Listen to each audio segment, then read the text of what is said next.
Hello, welcome, hi, welcome back to the Stream of Blood. It's a Sunday morning, and that means it's time to pretend to be vampires. This is Vampires of Pittsburgh Lockdown, our ongoing Vampire the Masquerade 5th edition chronicle for our Stream of Blood audience. Guys, what a fantastic game. This is I think our longest running series now. It's an absolute thrill for me every Sunday morning. It's my church. Let's call it that. It's my church, and I'm so happy to be here to worship the blood gods with you. I'm Jared Logan, in case I didn't mention that. I'm the storyteller for this game. Last night, during our fantastic Blades in the Dark game with the glass cannon, a bunch of fuses just popped in my house. And we're going to have an electrician come and take a look. Home ownership, guys. I can't recommend it highly enough.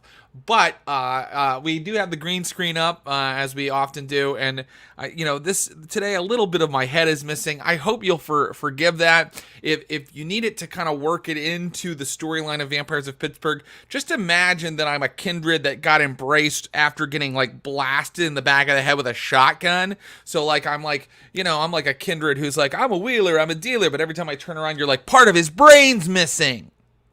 That's how I've decided to rationalize that this morning. I hope that makes sense to everybody.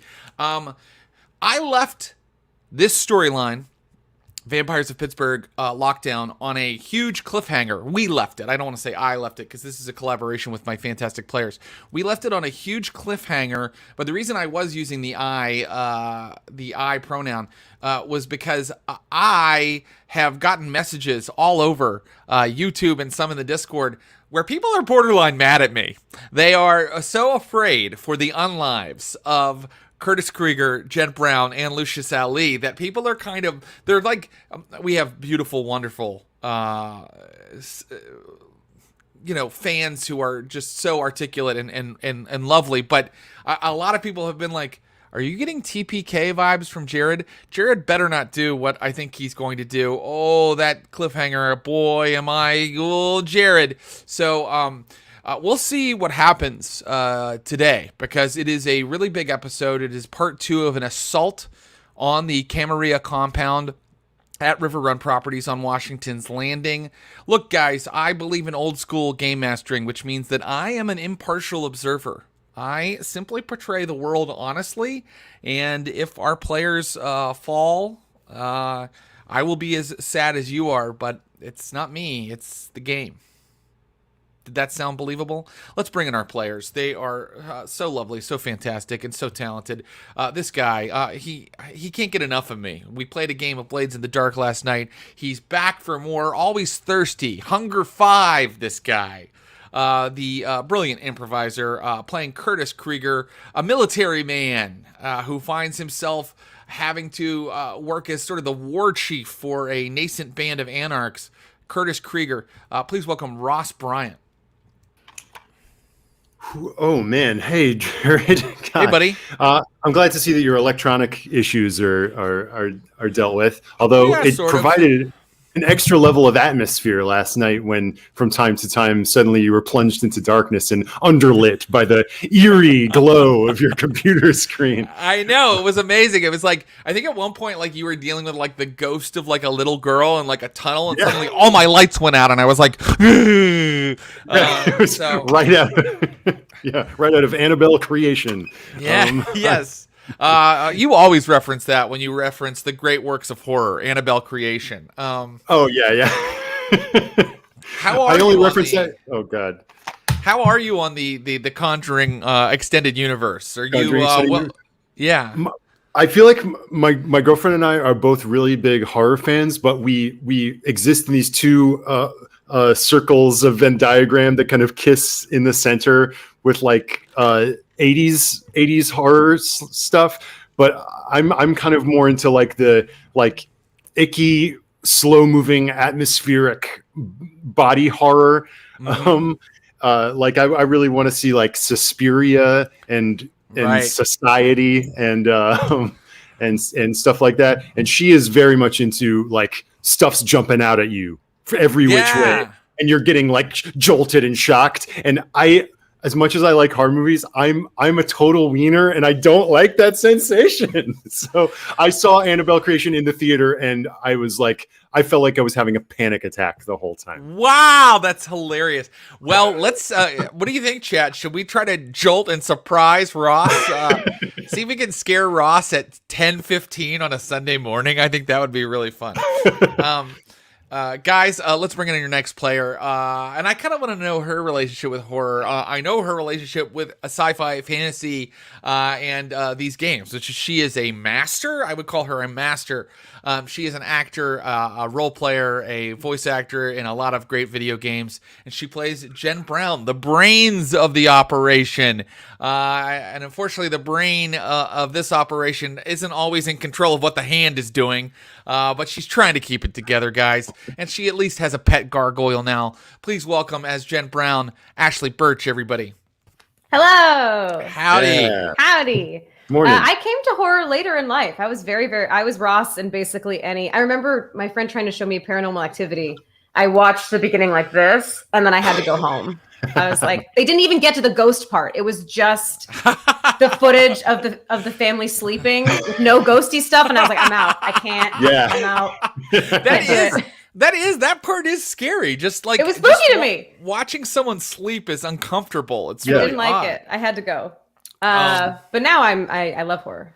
So it's tricky, right? I mean, my wife is probably a little like Shannon Ross. Like she loves a scary movie, but she doesn't really want to see, someone's innards.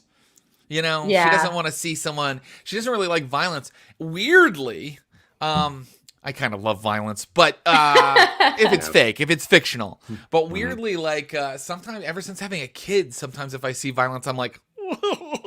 Oh yeah, I've heard that happens. Yeah, it doesn't have to have anything to do with kids or anything because I don't watch movies like that. But like, if someone like suddenly in Mad Max gets their head blown off, I'm like, oh no. But I promise to turn that off for this and just get as gory as I fucking can, everybody. No. Vicious. Speaking of a man who wades bravely through viscera and entrails, this guy is such a fantastic actor, voice actor. You can see him on Raised by Wolves. He plays Lucius Ali, a vampire who, we couldn't have found a better actor, a better character to replace our former third Coterie member, Miles, because Lucius, he is a chaos factor. He has a plan, but he adds a lot of great conflict to the show. So we're so happy to have here with us now Abu Salim. Yo. What's up, Hey. Abu? Hey. Dude, I almost introduced you as Lucius. I was almost like, please know, welcome right? Lucius Ali. It's like you're bleeding of them. Yeah. I was gonna say actually, like I hate horror films. I can't stand them, and I swore to myself that I'd never watch horror films. But there was a film that recently came out. It's about a family. I don't know. I can't remember the name of it, but it's a horror film. It's with the girl. It's to do with witchcraft and all this sort of stuff. Anyway, I remember going to the cinema and thinking, "Oh, this is a family film," and I went by myself. And I swear to you, it was the most terrifying experience I've ever had. And I was like stuck between like two people watching this family film, and I'm thinking, I've got to leave, but I've got to be brave too. But I can't remember the film. I like to think, Abu, that it was The Witch, and you were like, oh, a family film. And then you went. Honestly, I remember just watching the trailers and thinking to myself, oh, this looks like a really like cool, like Hereditary. Oh, God. yeah. Lord, that one's really scary. Did you stay through the end? I'm watching head? the trailers, and I'm thinking to myself, this is a fantastic drama. Like I was like, drama, intimate family drama, family processing grief and tragedy. I screwed up. With some extra. Honestly, it was horrendous. It was horrendous. But you could be tricked by Hereditary because really for the first half hour, 45 minutes, It's normal. It's just a family drama, much like you. Yes. Ooh, that ending must have destroyed you. It screwed me. So it screwed me. So Oh, I love that one. I loved it. That one's in the sweet spot where the circles meet. Approach with caution with Hereditary. I kind of agree with Abu. I also, I mean, I loved it like Ross, but good Lord, I had nightmares. Should we play? We have so much happening. Should we play? Yes. Yes. Yeah. Let's do it. A year ago, these kindred broke the Masquerade, and there were consequences. The Second Inquisition has taken over Pittsburgh. The havens are burning. Your friends have been destroyed. Can you escape from the hell you've made for yourself as one of the damned? This is Vampires of Pittsburgh Lockdown, and I would just like to very briefly recap what's going on. So for many sessions now, we've been aware that the Camarilla who are left are on a small island in the Allegheny River called Washington's Landing. And they've sort of taken over a housing development on that island, a well-to-do kind of little subdivision called River Run Properties.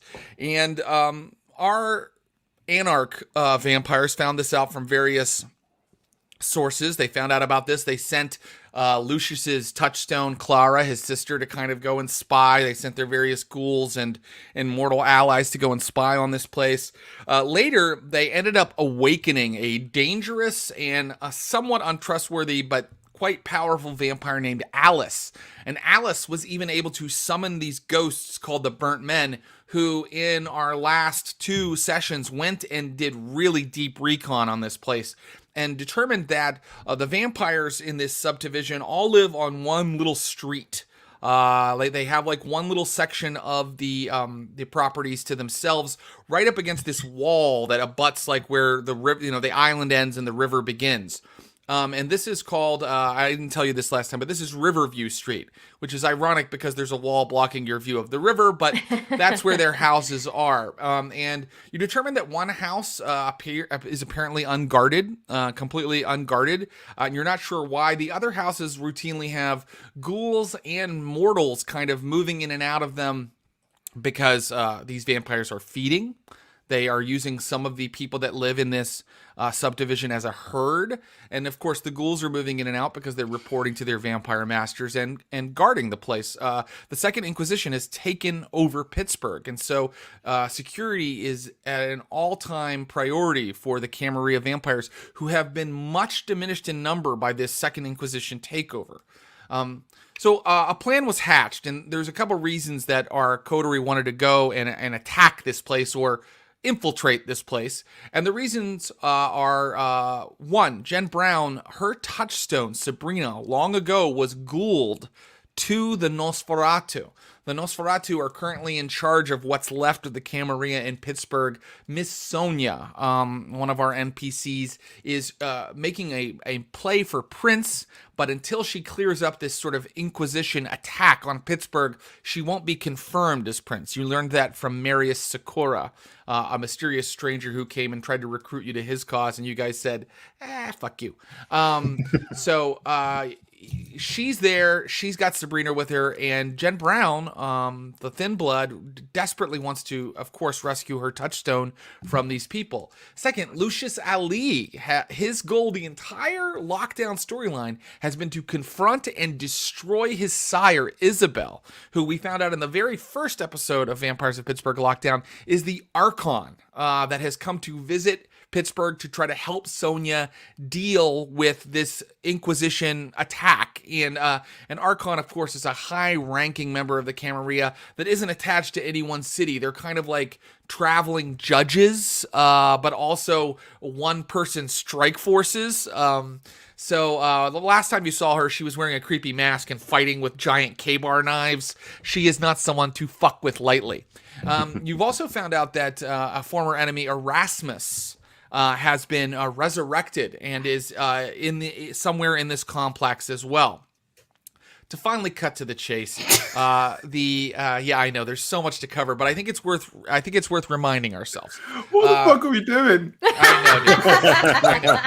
I know. I expect you to have all this memorized, Abu. Okay, great. So the final situation as the attack started was that Curtis Krieger took Lucius's sister Clara and his old army buddy Craig, his mortal friend, his touchstone, and attacked the front gate. They attacked the front gate with mixed results. They were throwing Molotovs. They were trying to set them on fire. You knew that there were like 4 ghoul guards there whom you've mostly taken out of the equation, but they did manage to set off an alarm. While you were doing that, Curtis, with your strike force, Jen Brown, her new gargoyle pal that she discovered in the ruins of the Economy Village, the former Tremere Haven. Yes, there he is, the gargoyle of Economy Village. Huge, heavy, Yeah! and Look at that. Will Potthoff, you magnificent bastard. God, Will's art is so good. Jen Brown has, she's established a relationship with this sort of tragic mute creature that is quite powerful when it comes to, kind of leaping from building to building and smashing things. So you guys decided to come in through the back, to jump over that wall and go directly for the houses that belong to the Camarilla. But one other thing you noticed is that all of the vampires were distracted. They were having some sort of event in this sort of park-like area that is over toward the main gate, kind of in the middle of the entire subdivision. They were having some kind of event. They'd invited vampires from outside of this housing development to view this event. You don't know what it was. There was some sort of Camarilla convocation going on in Pittsburgh, but when the alarm went off, the plan maybe sort of went awry, because while Jen and Lucius and Circe and Alice were trying to climb in the back and kind of sneak in, all of the vampires, instead of like running to attack Curtis and the people up front, they decided to run for their lives back toward their havens on Riverview Street. And so as Jen Brown, on top of her gargoyle pal, is like looking down on the housing development, she sees now like many tiny figures running back toward Riverview Street. The bulk of the Camarilla Vamps are now headed toward Lucius, Circe, Jen, Alice, and the gargoyle. And Curtis, you found your way in the front, but undoubtedly, the martial forces. And in fact, Jen Brown, you can see this. The ghoul guards, the armed guards, are headed toward the front to kind of stop this attack. And it doesn't take any sort of role to realize that they probably think the likely conclusion they are going to come to is that the Inquisition has found them and is attacking them, which is probably why they're sending all their soldiers to where Curtis is attacking, and all the vampires are running to hide in their havens. And so that is where we are going to start. And I would like to start with the people that got to do a little less last time. Jen Brown, you are on top of the gargoyle. You've actually taped and bound yourself to the gargoyle so that you can't fall off. Lucius Ali, you, Alice, and Circe have just climbed up out of the Allegheny River. You're like dripping wet. You were actually walking with the water over your heads, but you don't need to breathe. So you're able to just kind of walk along the bottom of the river, kind of half swimming until you kind of emerge up out of the mud. You guys are like covered in mud, soaking wet, but you're standing at the foot of this big retaining wall, and you can see Jen Brown. You can just see like the bottom half of the gargoyle like sticking off of this retaining wall. And Jen Brown, you're viewing this scene. What do you guys want to do? I would like to see if, in the mass of people running, if I can see Sabrina and the Archon. That is a great idea. So, give me a wits plus awareness roll. You're far enough away and it's dark, so I'm going to say that you really need a lot of successes. You need 4 successes to see if you can pick out individuals in this like mass of people running back toward Riverview Street. Oh, God. Okay. I'm going to spend a willpower. I got 2 successes. It's impossible to tell. It's dark. There's a crowd of people. There's an alarm going off. You do have some intel, though, Jen Brown. You know that these houses down here, one of them has to belong to like Sonia and her kind of staff, and you know that Sabrina is part of her staff. So right below you, like you and the gargoyle kind of look down over the wall, and there's like some high shrubs and some backyards, and then the beginning of the houses on Riverview Street. You know all of them belong to kindred that are members of the Camarilla. You have pinpointed, thanks to Alice and her reconnaissance, and Clara and her reconnaissance, the one that is always unguarded, that never really deals with ghouls. But the others are sort of a mystery to you. However, if you went and looked closer, you might be able to determine who is using which one as a haven, possibly. Can I ask if there's any similarity with the houses here to to Sonia's former house in the old neighborhood? Like, does she have a style? So these are all like new builds, probably since 2010. They decided to, they're trying to turn Pittsburgh into a city just for the wealthy as well, like they're doing to every city in America. So this is like, hey, new, really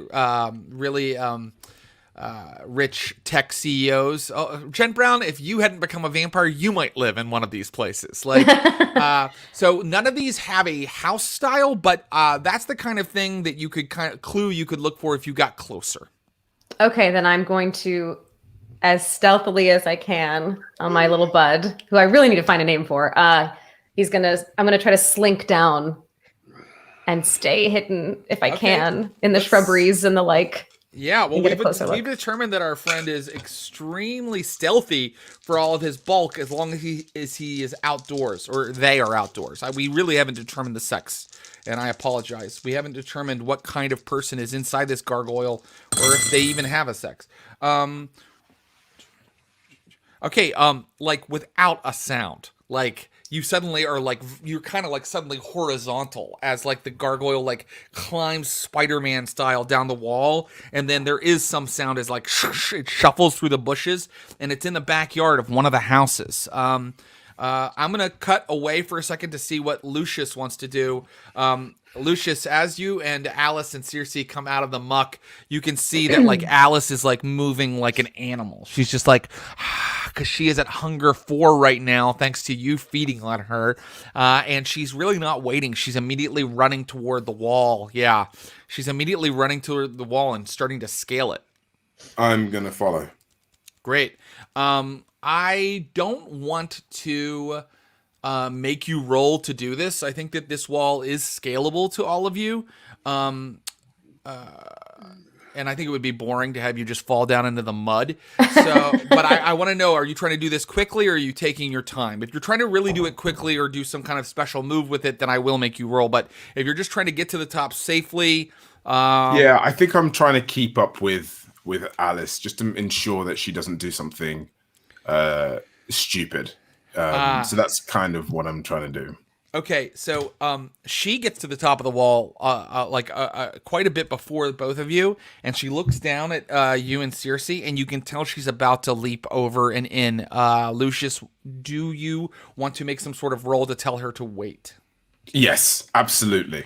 I Great. think I'm going to be like calm, like wait. Yeah. What would you like to roll? I think you do have to roll. She's in completely feral mode right now. I feel like it's probably a mixture of dominate and composure. Haha. Okay, absolutely. Roll your dominate plus composure and use compel on Alice. Okay, cool.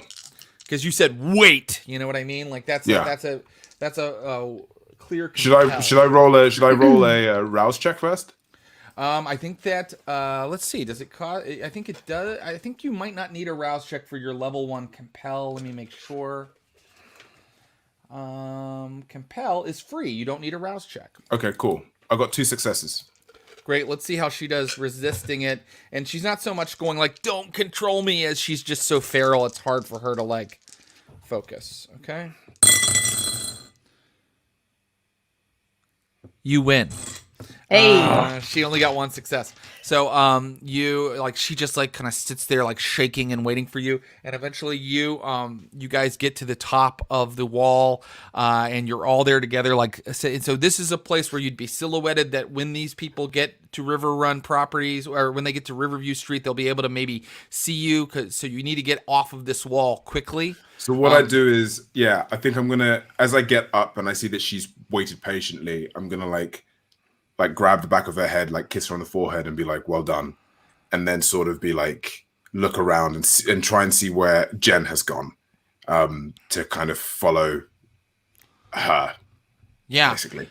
I'm going to allow you to see that. I think that lacking any other direction, the gargoyle moved to the closest house, into the closest backyard, and you see like a dark shape moving through that backyard right now. And that's undoubtedly her because of the shape of it. And, there's one wing hanging off and whatnot. So you can see where Jen Brown is. So I'm going to like get everyone's attention almost just like, and surgically sort of almost be like point there, move there, let's go. And I begin moving towards that direction. You notice that Alice for a second kind of looks down the wall to another house that's like down the street, closer to where, just to be clear, these people are coming down like a main thoroughfare instead of running over shrubs and stuff that they can't get through. They're coming down a main thoroughfare and then they're going to turn onto Riverview Street to go to their havens. Alice is looking at a house that's a little closer to where she's looking toward the end of the street where it goes out into the main thoroughfare, but she follows you. She looks at it for a second and then she comes with you. Okay. So I notice her looking at that building? Absolutely. And you notice her looking back toward the end of the street. Yeah. Can I just be like, what is it? What? I'm hungry. That's all. I'm just a little hungry. They're coming from that direction. I could get a little snack. Yes, you will eat soon. I promise. And then I move on. Okay, great. So you guys head down into the same yard as Jen Brown. Jen Brown, I'm going to allow you before these people start pouring into this street. You've got some time. Let me see how much time you have. You've got some time.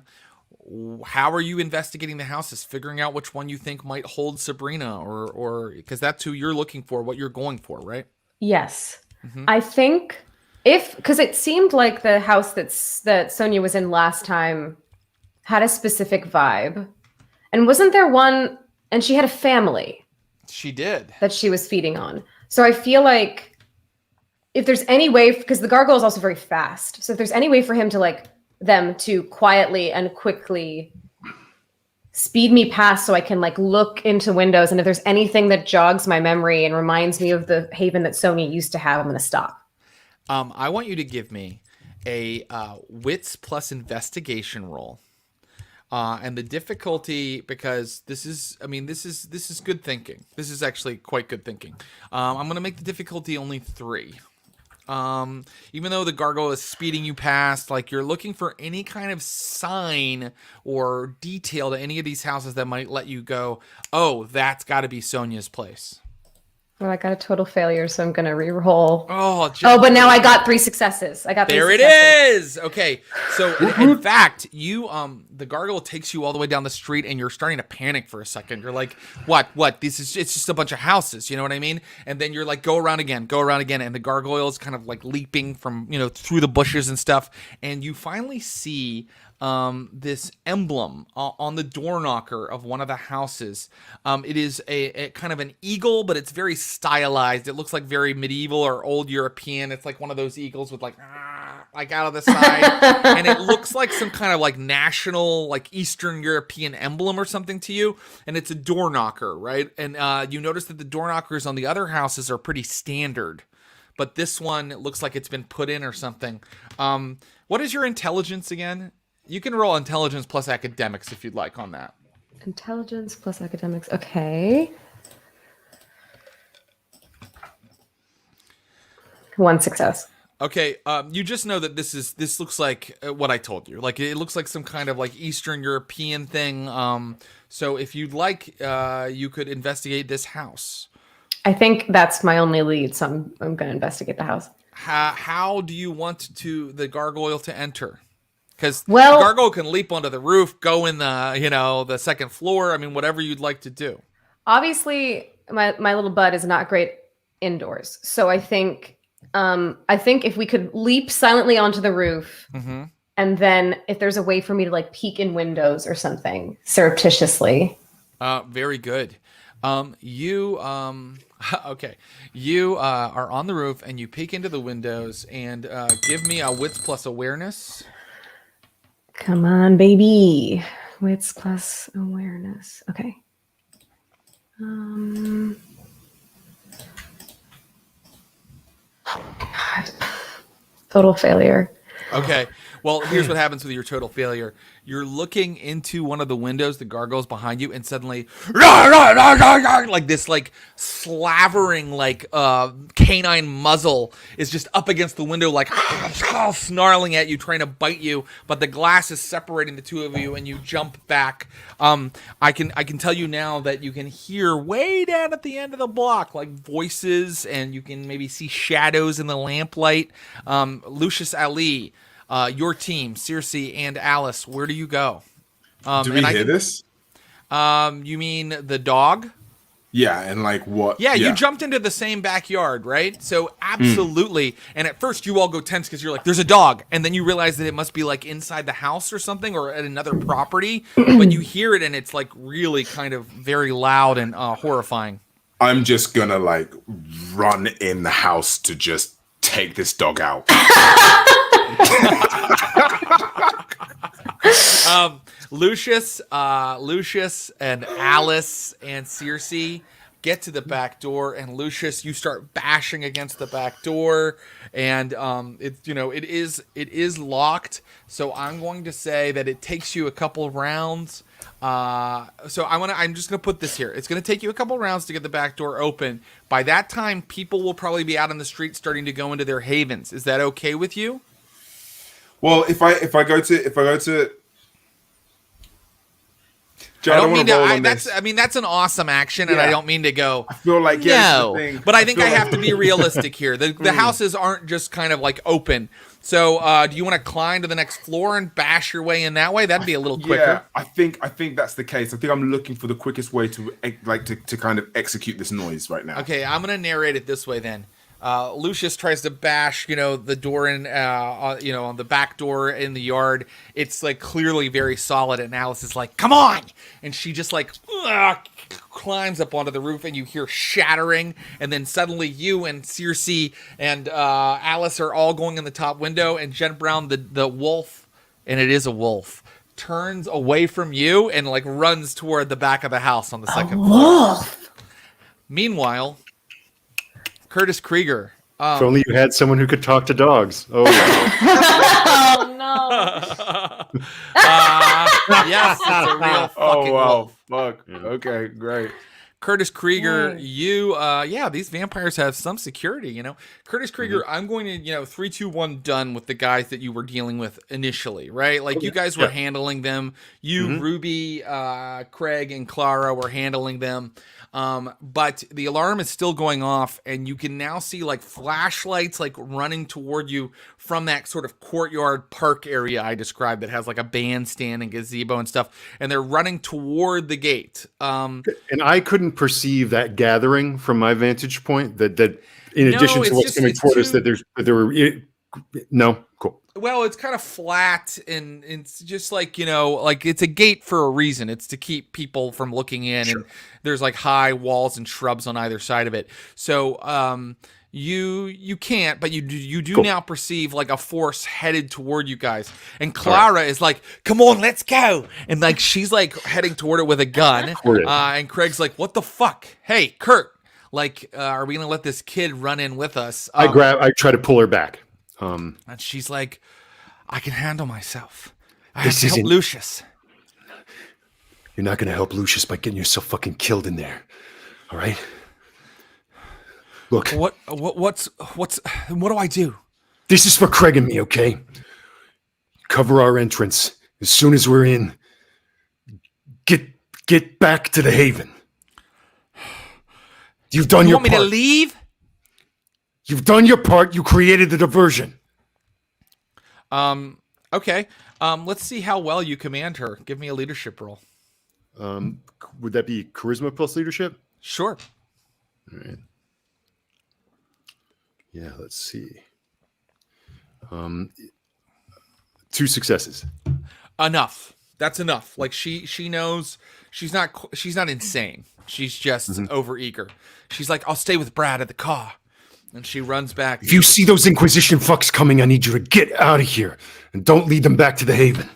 She goes, "Okay." And she runs back toward the car, and Craig's like, "Looks like we've got movement." And like there are, let's see how many. Oh yeah, there's like 7 flashlights heading toward you right now. Jesus. What the fuck are we doing?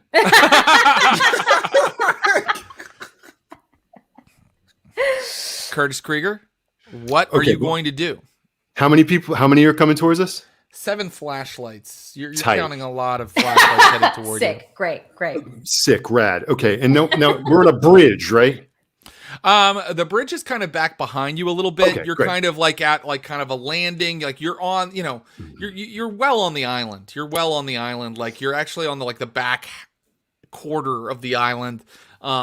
So there's really no water around you per se. That's all on the other side of that wall that Lucius and those guys came in through. All right. You're basically at a broad street, like an avenue, with this big wall that kind of surrounds this sort of subdivision, this housing division. Okay, I would like to advance towards them tactically, and I would like to move ahead of Craig using myself as a human shield for his soft mortal body. So Ruby and I are advancing with Craig in the rear. Okay, so To get a better shot ahead at of you, these- there's like who's coming. auto gates, right? Like where like the little arm goes up when you're let in or out of the subdivision. And there's like little cages or little like shacks where they phoned in the. But one of those is just burning. The other one is somewhat on fire. So are you taking up a position, outside of the gate, like out on the street? Or are you taking up a position past the gate? Like you have full movement right now. They're not on you yet. So explain to me exactly where you want you and Craig to be positioned. I'd like Craig to be in the most cover possible to provide cover for me. So let's plant him behind one of the guard houses with vantage on the immediate interior, and then Ruby and I will go in now that we have cover from Craig. Wow. Okay. Here we go. Let me see something. Because I'm trying to draw people towards us to keep everybody safe. I know that you are. So here's what happens. Craig posts up behind the burning like guard shack, and boy, does that give him cover. And then occasionally he rolls out, and remember he has like the rifle or whatever. So he goes pack, and he just downs 2 of them. Now there are only 5 flashlights headed toward you, Craig. but they're getting close now, and you can see that of these 5 flashlights, 4 are like in security uniforms for River Run Properties. I mean, why does a housing subdivision have tens of people for security? Yeah, wow. Well, it's because it's actually a Camarilla stronghold. It's a fortress. But behind them, someone else is coming, armed with like a small, looks like a SMG. She is let's just show her using some of the old artwork from Ross Bryant. Yes. Someone we know from a long time ago. This is Bex, a former soldier for the former sheriff's church. She's apparently still with the Camarilla, and she is commanding these ghouls. So they're all running toward you, and she's now yelling orders at them to kind of like start taking cover and things like that.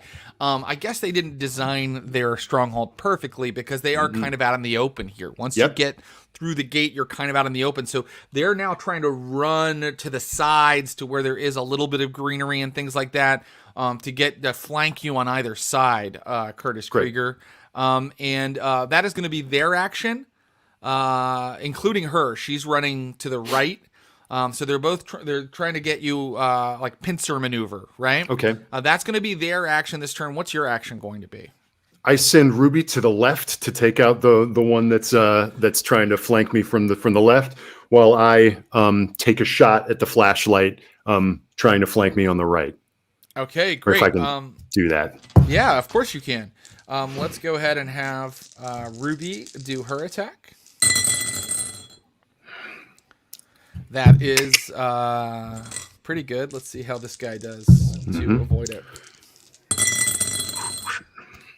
Okay, Ruby tackles one of the flashlights and like, good dog. He's good not, girl. Yeah, good girl. And now let's have your shot go off. All right. 1, 2, 3, 4, 5. Okay. Here we go. Train on the light and 5 successes. Ooh. Wow. Okay, so I'm gonna rule with 5 successes that person is taken out. Like you know, boom, boom. Like your gun flashes in the night, and that was a ghoul security guard, so they go down hard. So there are only 3 in this party left, right? And one of them is Bex. There's Bex and a guard to your left, and a guard to your right now. And let's just keep playing. I'm gonna have Craig do his deal.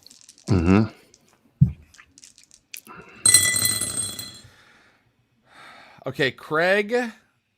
He did pretty good there. Okay, so he fires and he hits. Let's see. Okay, he hits the guard. So he hits the guard that's with Bex. And his gun's enough to like, boom, drop somebody. So he drops that guy. So it's just Bex on one side and another guard on the other side. One guard is still wrestling with Ruby, but Ruby should be able to keep them engaged long enough to do something. What do you want to do this turn? Okay. Let's see. I'm going Bex is going to take a shot at you, by the way, at you. Naturally. Then I think maybe this is a time for some seeking cover myself. So this is I want to try to do some like dive roll Great. towards where Ruby is. Great. I'm going to allow it. And what I'm going to let you do is I'm going to let you do sort of a bit of a dodge roll. You're jumping into cover, right? So give me a Dex plus Athletics, and I'm going to allow that because there is shrubbery and things here. I mean, that's why they were running over there to kind of get out of like direct line of fire. So if you can get more Dex plus Athletics successes than she gets firearm successes, then her blast will miss you. Here we go.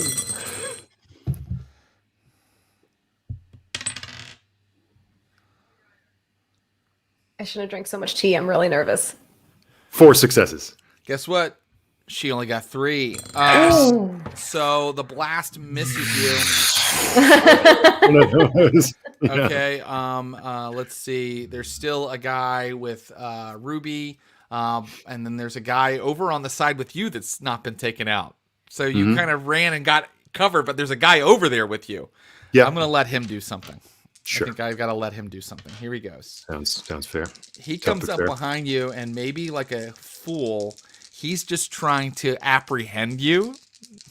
Or like he's going to try to club you in the back instead of fire on you. Yeah, I mean, you have no defense. We were dodging the gunfire. So suddenly this baton comes down hard on you and you feel an electric shock go through you. And you take, you take 4 superficial damage. But you need to give me a stamina roll right now. Is that then 2 superficial damage? That's right. So it gets halved, and then remember, you can heal every turn by making rouse rolls if you wish. Great.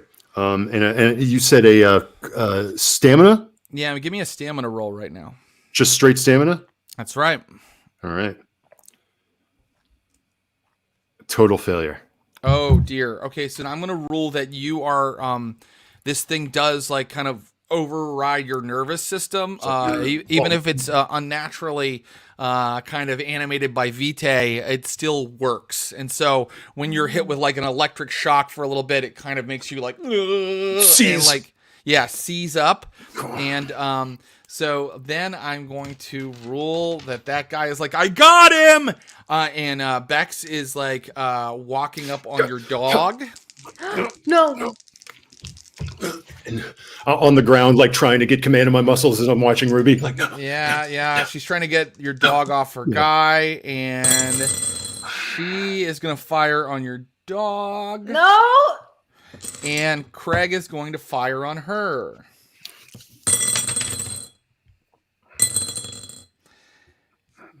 Equal successes. I'm going to say he covered Ruby, right? Like, but nobody takes any damage, but it's like, I'm gonna fire on this dog, bang, bang, bang, she gets out of the way, like bullets are flying, and boy, should I go a little farther with this? Should we resolve this?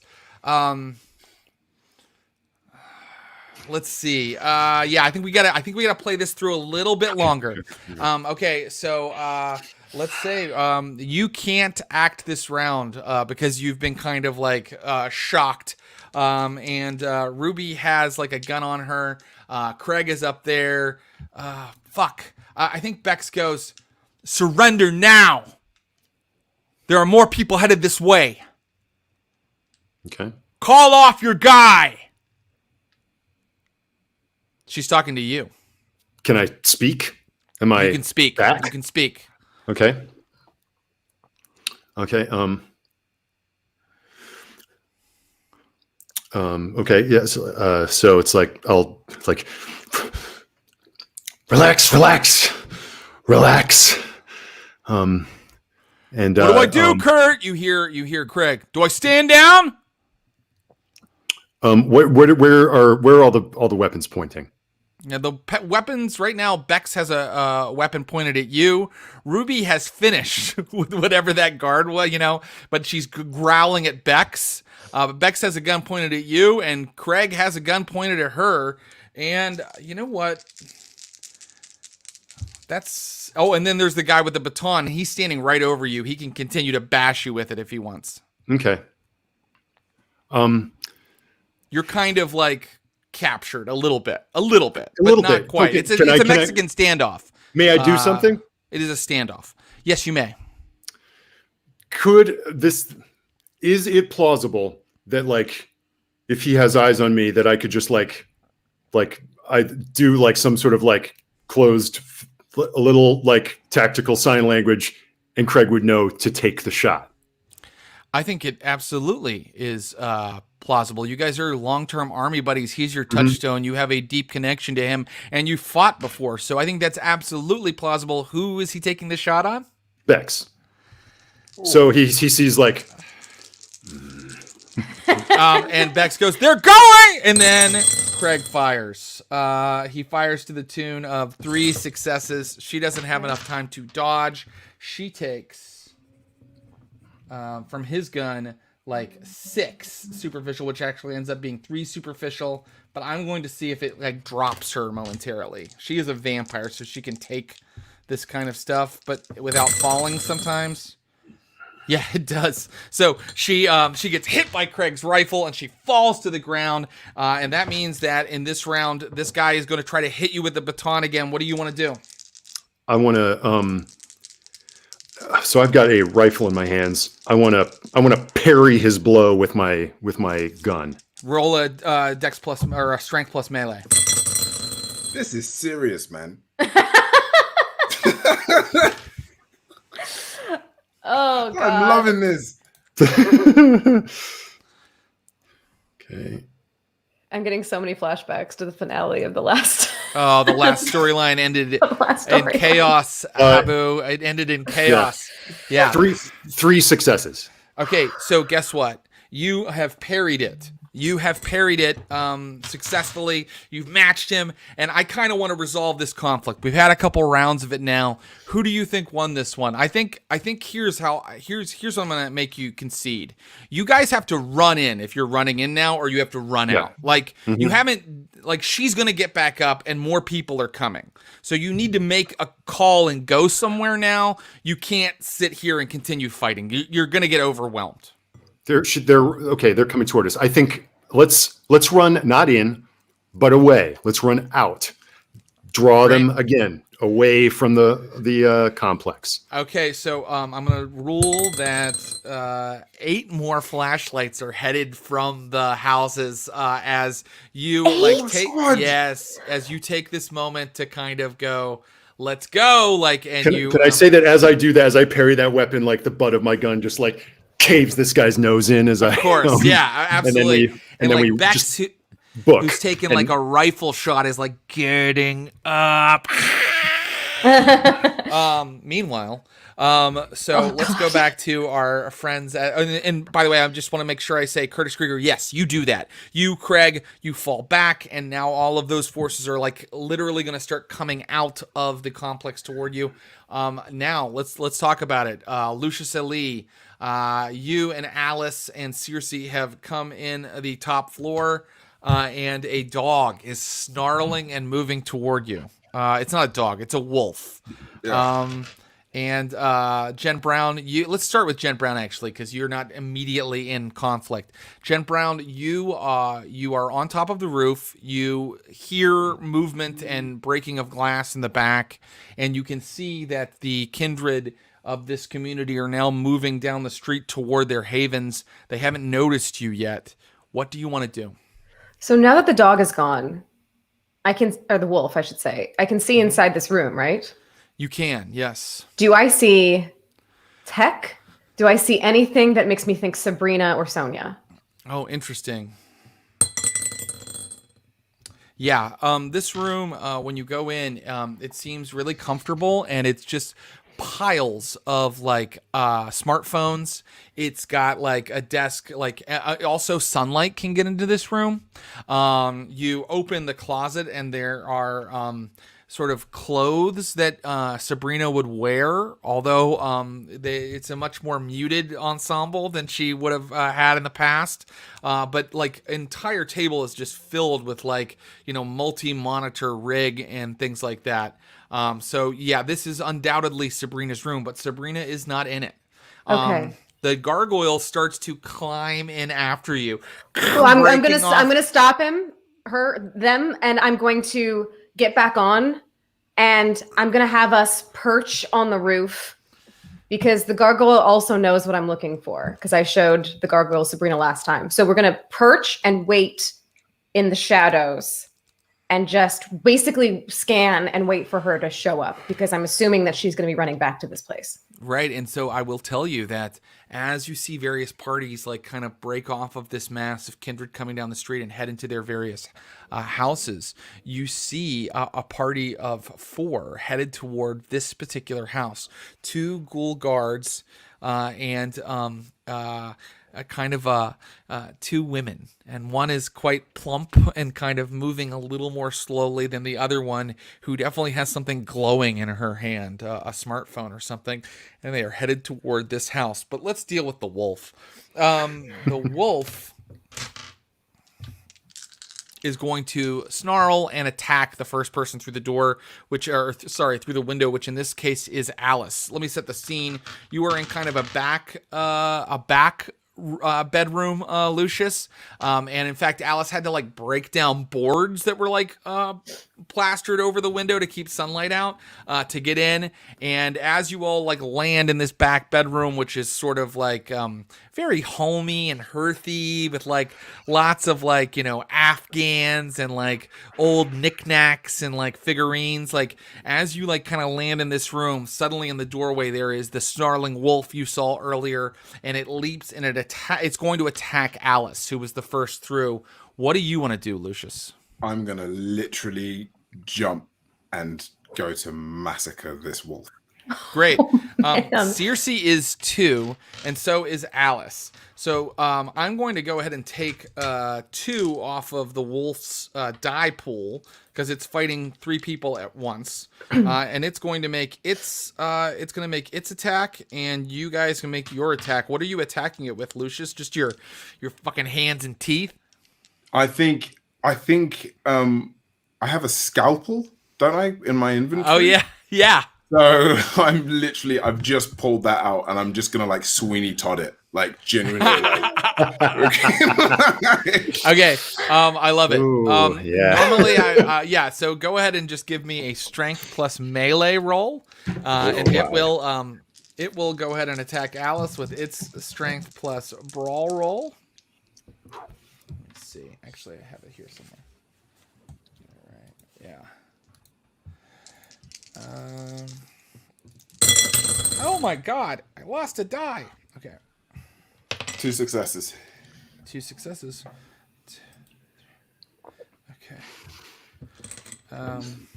And then I'm gonna just have Alice and fucking Circe attack all at once too. Okay.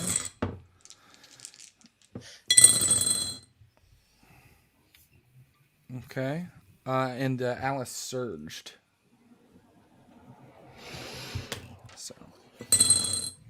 Okay. So basically what ends up happening is Alice and Circe are like holding this thing, and it's like snarling at you, Lucius, and you like just like get the scalpel in, and blood starts to trickle out of its throat, and then Alice is like, like, and you guys are like holding a fucking wolf. And like you need to give a willpower roll right now, or you're going to try to feed 2. You're at hunger 3. And let's see. This is that kind of horror that I like. Twisted. Okay, got 2 Circe's successes. doing okay on not. You got 2 successes.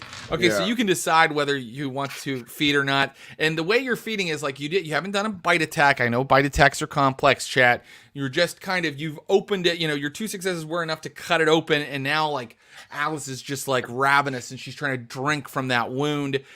Circe, between all of you guys, you got like 6 successes compared to its 4 successes on its attack. So I'm ruling that you kind of have it held, but you don't have it killed yet.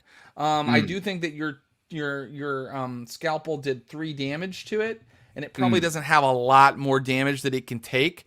So let's do another round. What are you going to do this round, Lucius? I think so it went under, right? It went under, and it's opened this pool of blood under it, right? And its mouth is right. open. It's pouring out of its neck now. Yeah. So I'm gonna do the good old classic Lucius move and King Kong it and try and grab its snout and its mouth and just snap it open and I crush it in forgot as that well. was your move.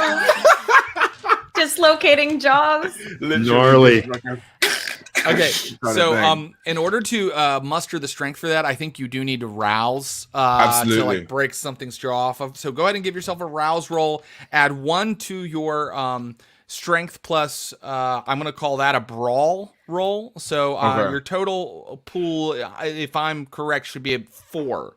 Yeah. And listen, you need really to do that. I'm gonna say in this case you need like 3 successes to really hurt its jaw, but if you get 4, you've done exactly what you described. You've kind of like ripped it off. And Alice is just going to try to feed ravenously.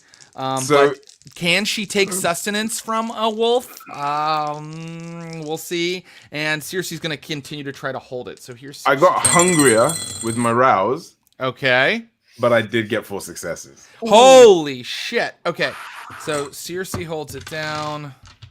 Can Alice even take sustenance from this? Alice is going for her bite attack. Okay.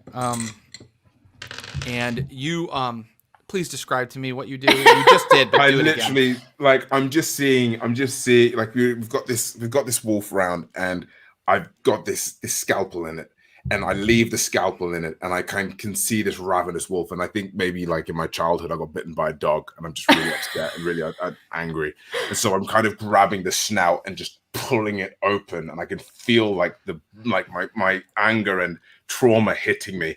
And as I feel it, as I remember the wolf biting into me as a kid, I just and just snap it and just like punch it into it, and it forms like a 90-degree angle as I just like let it go and try and think.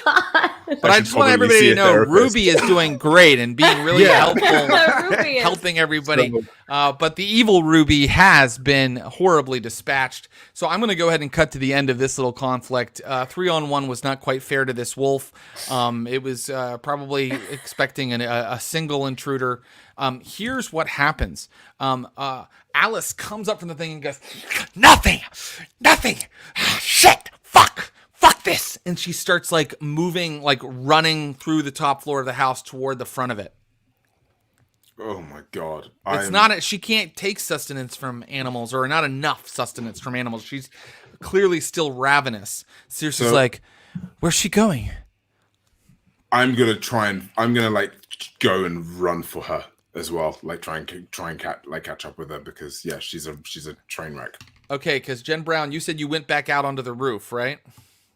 Okay, so this is your role to catch her, Lucius, and you need to give me I think it's going to have to be a dexterity plus brawl, because it's running after her and grabbing her, right? Like running after her and grappling her. So dexterity plus brawl versus her dex plus athletics, and let's see how you do. Yeah, I've only got one success. I'm hungry, man. Yeah. Okay. Well, that's unfortunate. Here she goes. Wait, I just gotta make sure I get her stats right.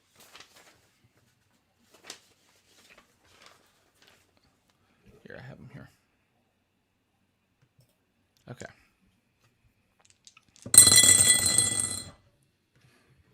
Okay. Yeah. So she got more successes than you. Not many. She got like 2. But I'm gonna rule that you try to grab her and she's just moving so fast. She smashes out of that front window, Jen Brown, where you and the gargoyle are kind of perched. She's covered in like broken glass, blood poured down the front of her, like dark and wet. And she's like, ah, when she sees you. And for a second, her eyes like, twinkle in the lamplight in a horrible way. And then she starts running to jump like from roof to roof down the street. But, of course, she has made such a commotion that you can now hear the party below going, now what? There's someone up there! Now gunshots start breaking out because they know that you're up here. Alice has ruined your surprise. So, that's fine. So Alice is going to... So this round, Alice is going to try to leap to the next house. What is Jen Brown and the gargoyle going to do? Okay. It's 2 ghouls, Sabrina and Sonia. That's right. And then there are more kindred and maybe guards down the street. Okay. I'm going to say to my gargoyle buddy, fetch. And we're just going to jump down because I've told them the plan. It's to get Sabrina. So I feel like I'm not even going to try to worry about Sonia or the ghouls. My goal is jump down, the gargoyle grabs Sabrina, and then like I can kind of try to take her and hold her, and then we're just going to book it and not try to hang around. I just want to grab and go. That's awesome. Okay. So, I'm going to start, round by round. Your action this round is going to be to leap down to the ground, like right near them. Okay. So that's your action this round. Their action this round, the ghoul guards, is going to be firing at Alice. Sonia and Sabrina's actions are going to be, and I think this makes sense, to kind of be like, what the fuck for a second, right? Like suddenly everything has changed, so they need a moment. They need an action this round to kind of get their wits about them and make a decision about what they're doing next. Lucius Ali, what are you going to do this round? I think I'm going to turn to Cersei and be like, what do I see from Cersei, actually? What is she about? She was coming as like an anarch. Like she just wanted to fuck some stuff up. Yeah. And she's like willing to follow you and follow your orders. She's not like Alice, who's ravenously hungry and sort of like going rogue here. Okay, so I'm going to look at her and be like, with me. And I think around me, what can I see around me? Sorry, where am I? Yeah, you're in like there's blood everywhere in this sort of grandmotherly room that has like kind of like a rocking chair and a comfortable bed with like a big like sewn Afghan kind of old curios on the shelves. It looks quaint. Okay, and then there's a doorway. But no, actually, you chased Alice, so you ran out into kind of like a landing with like stairs going down. She ran into a front bedroom that fronts on the house, and that bedroom looks a little more sparse, a little more modern, with a bunch of tech lying around, and she went through the window, shattering it. And then so I'm going to look at the window, and I can see that I can see close by me there's 2 ghouls that are facing there, Sonia and Sabrina, right? You can hear, I think that you can hear commotion down below, yeah. So I'm then going to try and, I guess, aid the situation. I'm gonna go for grandmother. I'm gonna go for mother. I'm gonna literally just like jump down and be like. So again, lacking like the super leap ability. You're going to need to rouse to do this, and then I'm going to need you to get like 4 successes. So can you do that? Okay. If you want to just like leap off, I mean, it's so awesome, Abu. I just want to let you do it, but I have to stick to the rules a little bit. So do you want to surge to do this and potentially become hungrier? No, because if I do, then I'll frenzy because I'll be 5. You can still attack Grandma. You could like move to the end of the roof, and if you have a ranged weapon, you could use that, or you could begin the process of like carefully climbing down if you prefer. No, I'm gonna risk it. I'm gonna surge. That's it. I'm risking it. I'm surging. Yeah, that's it. Okay. Go ahead and make that rouse roll. I feel like Abu's going to try to Diablerize the villain of my entire chronicle right now. Dude. I got one success, so I'm okay.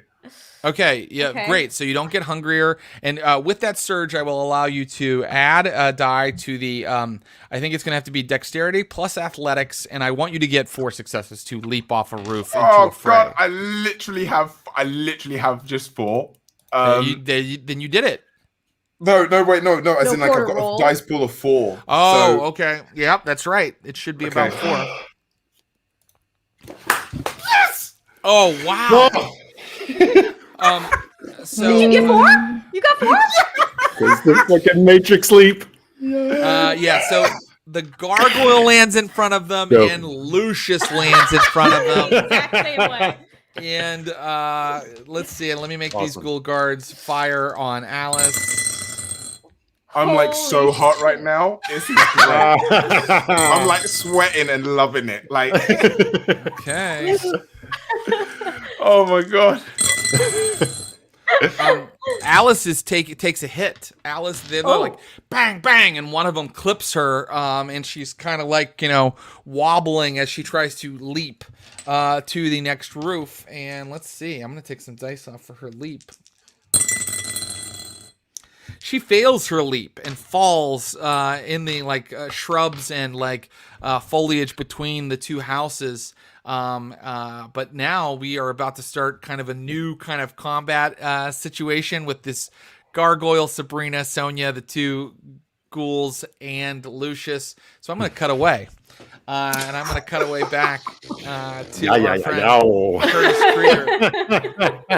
Okay. Curtis Krieger, you are now. You had time to run out. You had time to run out of the complex, and outside the complex, as I said, is just like a big kind of broad road that runs past the place. And actually, I got to tell you, in fact, even though it is late at night, a car is starting to come by right now. You can see it coming down the road.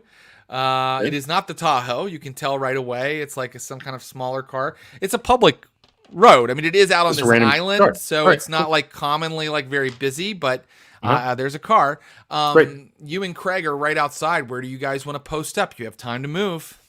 I tell him to, I'm like, get back to the car. Get back to the Haven. Get back you to out the of your fucking mind? No way. I'm not leaving you here. Look, man. You're not dying here, all right? Get them back so that I got something to go back to, okay? Get back. Keep them safe. Roll your humanity, which is currently 4. All right. Do I add hunger to that, or? No hunger necessary. Just give me a humanity roll, and I know how many successes I need you to get. You need to tell me how many you got. I got 2. That'll do it. So you actually, for a moment, the old Curtis surfaces and says it exactly the way you just said it. And Craig is like, all right, man. And he runs. And so now it's just you all alone, and he runs across the street, and now that car is coming up, and guards are starting to come through the gates and like where that burning gatehouse is, and sort of starting to post up. You know that there were a lot of them. What do you do? I try to make a fighting retreat back to the bridge area where where it passes over the river, right? So you're just running because this is quite a ways away actually, but that's okay. Like you could kind of run out through Washington's Landing. There's a commercial district not far from this housing development where there's like some businesses and things like that. Do you want to just like kind of start running down the street back toward the bridge? Okay, so it's a good ways away. Okay, I was confused. I would say that it's geography. let's call it 8 blocks. Yeah, it's pretty far. Okay. All right. No, I want Craig. I'd like to get back to the Tahoe. and I want to cover his retreat. So I would, I guess, like to move laterally to him into whatever's nearby, a yard, bushes. Yeah. There are whatever. like there are some bushes. There's actually like on the other side of the road, like there's like an incline, and like it's covered in trees and bushes and just like kind of foliage. Do you want to move down into that? Yes, and Ruby's with me. And Ruby's with you. And are you trying to draw all the guards after you? Yeah. Okay. Or well, at this point, no. I'm not trying to get their attention. I'm just trying to, like, if they continue to pursue Craig, Let's have I've got Bex make a little bit of a judgment call. Well, actually, I'm going to take off some for Bex because Bex is having to deal with the fire that you guys created at the gate. So she's not going to be quite as like able to kind of like keep focused near this fire. And in fact, if she fails this right now, she might have some kind of bad reaction to the fire. But she's kind of trying to figure out where everybody has gone and where to send her forces. Okay, so she only got one success, which I'm going to rule means she is a little confused. I don't think it's enough to kind of figure out exactly what's going on. So she's just posting her guards up around the gates and telling them to fire when they see movement. And so in a way, right now you're getting away, Curtis Krieger. For the moment. Do you want to continue to get away? Do you and Ruby just want to head out to the, Washington's Landing out into the bridge? Yeah, if we can, you can tell they're Craig not and following you. If Craig and I can stealthily make our way out, then yeah, I'm going to do that. Then give me one stealth roll. And Craig is going to make his stealth roll. That's Dex plus stealth? That's going to be Dex plus stealth. Great. All right. 2 successes.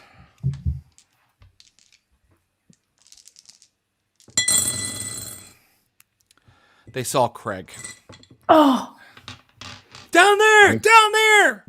And you hear Bex go, bring him down! And now the guards are all running down the main road toward him with their guns drawn. And in this next round, they're going to start opening fire on Craig. Here's the problem. You succeeded. You got more successes than them. Well, no, you got equal successes to them. So they noticed him and not you. He only got 1. You got 2. They got 2, right? So they noticed him and not you. You're also now down an entire incline, like down in the bushes. I don't even know for certain that you know what's going on. What's happened? Yeah, you just hear like, go, go, No. and he's drawing them to the Tahoe. No. But wait, do I hear them shouting? Give me anything? a wits plus awareness roll. Give me a wits plus awareness roll. I just realized this is so unhealthy for you guys on a Sunday morning. Like the amount of stress. So much stress and intensity. Do you know what I mean? Like on a Sunday morning, like a holy day. Like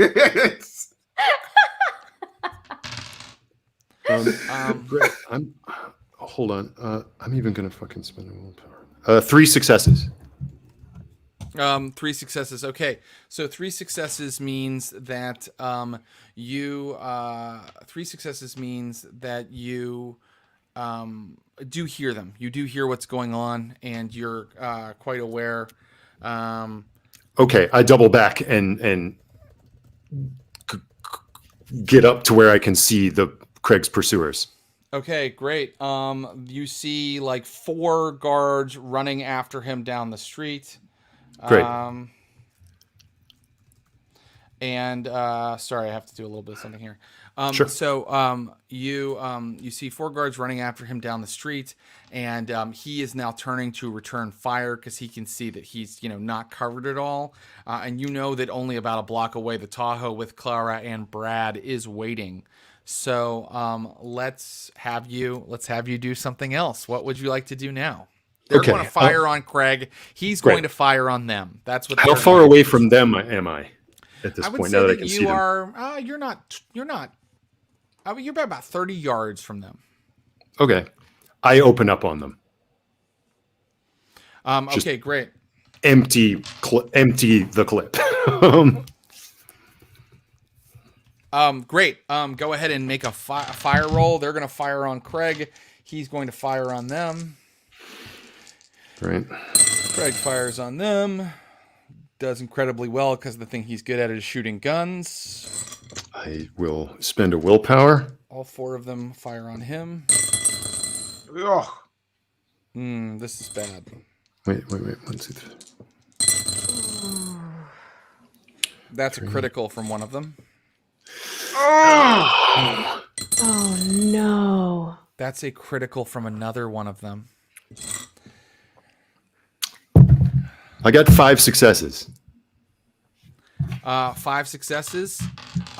That is enough for. I'm gonna say, you don't have. You have like a piece that fires twice sometimes, right? Yeah. Like you have like a quick pistol. Do you want to? I was using that like one of the AR-15. I realized we didn't talk through our loadout or whatever, but I was using one of the AR-15s pinched from the.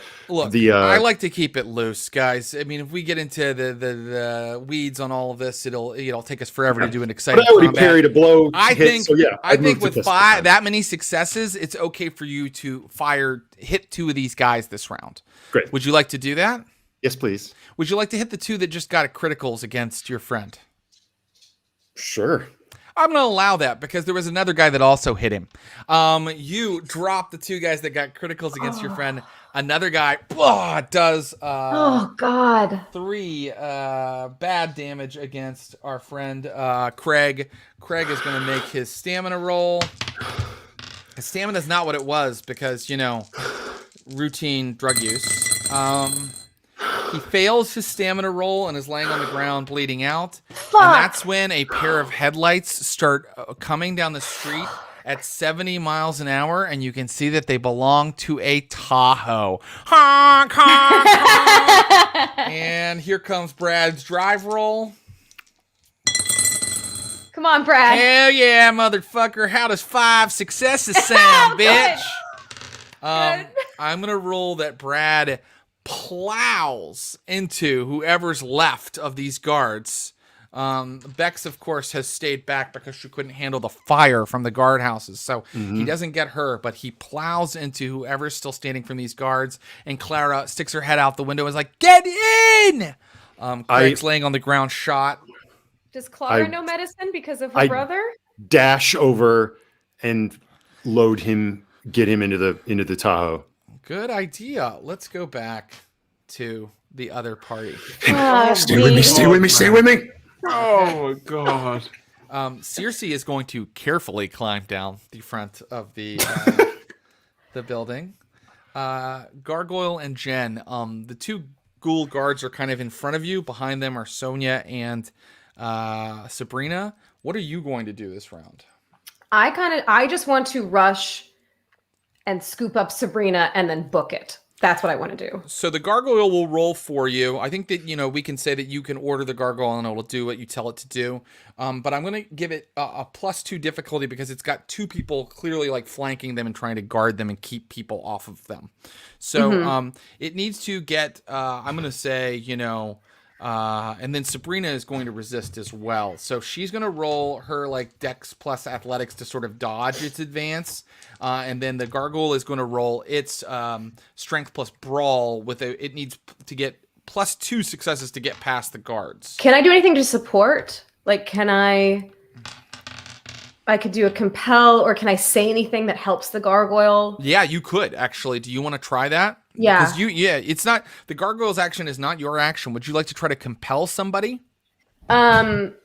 Yes. I want to do whatever I need to do to make the gargoyle's action easier. So if I could compel maybe the ghoul to get out of the way. Yes. Okay, so I want you to try a compel roll. Your compel roll is a charisma plus dominate. The gargoyle in a minute will try his let's see. So he'll try his strength plus brawl. Sabrina will try her dex plus athletics. And you are using your compel. Okay, and then I just want to know what everybody's doing, and then we'll start rolling dice to let it all go off. The ghoul guards are turning their guns on like you guys now, and by that I mean Lucius. One is on Lucius, and one is on the gargoyle and Jen. So likely they're going to fire. Lucius, what are you going to do this round? So okay, this is. I want to ask. We've gone into this. I know I've got my scalpel, but I've gone in with the idea of killing the Archon, right? So would we say that I've got like because stakes kill vampires, right? I know They that, right? paralyze them. They paralyze if you can get them in. Yeah, and it's a little harder to attack with a stake than you think. It doesn't go in quite as easily as a knife. I think what it does is it applies extra difficulty to the roll, or you get a -2 to the roll. I can look it up right now. Okay. The only reason I'm saying it is because I'm thinking of basically trying to get to Sonia and almost hold her hostage, but with like the stake underneath her chin, like almost to the point where it's all like as whatever doctors think is like the easiest part to get it into quickly. Okay. Well, another thing that you would know, that your character would know, because you do know a bit about, you do know a little bit about vampire physiology, is that the stake has to kind of go through the heart, which is the other reason it requires like a called shot and all of these kind of like extra things that make it a little harder. Okay, maybe that's not a good idea. Okay, so what I'll do then is I'm going to also, you know what? I'm going to try and fucking dominate Mother too, and try and like compel her to sort of, I don't know, kneel or prone or something. Okay. So for combat staking, the hunter must make a called shot at -2 penalty and must inflict 5 points or more of damage of either type before having the damage. So against a vampire, you always half the damage. So it's very tough. It's very tough to get a stake in. This is probably a better move. You're going to try to dominate on Sonia? I'm going to try. I think, I'm going to try and dominate her just to kind of, great. Like almost like surrender or prone. Which attack are you going to try? Is it going to be a mesmerize? I think so. Yeah. Okay. Yeah. Manipulation plus dominate. God, she's hideous. She's not. She's a Nosferatu. So she's rough. She's a real bad person. Actually, she's just doing what she has to do to help the Camarilla and Pittsburgh thrive, guys. I don't know why you're her. She is going to probably talk to you. If you're going to talk to her, why, she would love to have a conversation. So let's do this. Let's begin with Jen Brown's rolls. Actually, I'm going to have the firearms go off first. That makes sense, right? A ghoul fires at the gargoyle. And it does a crit. So it's handgun. What is with these ghouls? They're doing really well all of a sudden, aren't they? Great. So let's see here. The gargoyle has been hit, and it has some armor, it being, covered in stone. So we're going to go ahead and half it and then take away some of even that. So, sorry. We'll say 1, 2. Okay, so a bullet hits it and cracks part of it open, and you can see that it makes it like pause for a second, Jen Brown. And I'm going to even say that that's going to take away some of its dice on its attempt to get past these guys. So I'm going to go ahead and resolve that right now. And why Should I tell you what I got compel? Yeah, tell me what you got for your compel. I only got 1 success. Okay, so you do not compel them. Okay. To get out of the way with only 1 success. It's too chaotic, too many guns are going off and things like that, and the gargoyle has to take off some of its dice to get past them. And it fails. So it basically is like pushing them past when one of them just opens up on it. Bang! There's a flash from the gun, and it kind of like, stumbles backward a little bit. Now here comes the gun that's firing at Lucius Ali. That's a success, my man. And you're going to take 4 damage, but we're going to have that down to 2 damage. Okay. They just have small pistols. What's that? Superficial, right? Yeah, because it's just regular bullets. And now you and Sonia can do your thing. So you can start talking. What do I roll? What do you roll for? For your thing, you roll a. This is a mesmerize. You have to make a rouse check. Roll manipulation plus dominant. Okay. She's going to roll intelligence plus resolve. Okay. Okay, 1 success for rouse, so I'm okay. Okay, you're okay. And then it's manipulation plus dominate, right? That's right. 2. Oh fuck. I can't believe you've done this. So yeah, it says bestial failure. Oh no. Yeah. Yeah, that sounds about right. Here's Sonia's. Here's Sonia's. Oh no. Her resistance roll is 1, 2, 3, 4, 5, 6 successes, and you had a bestial failure.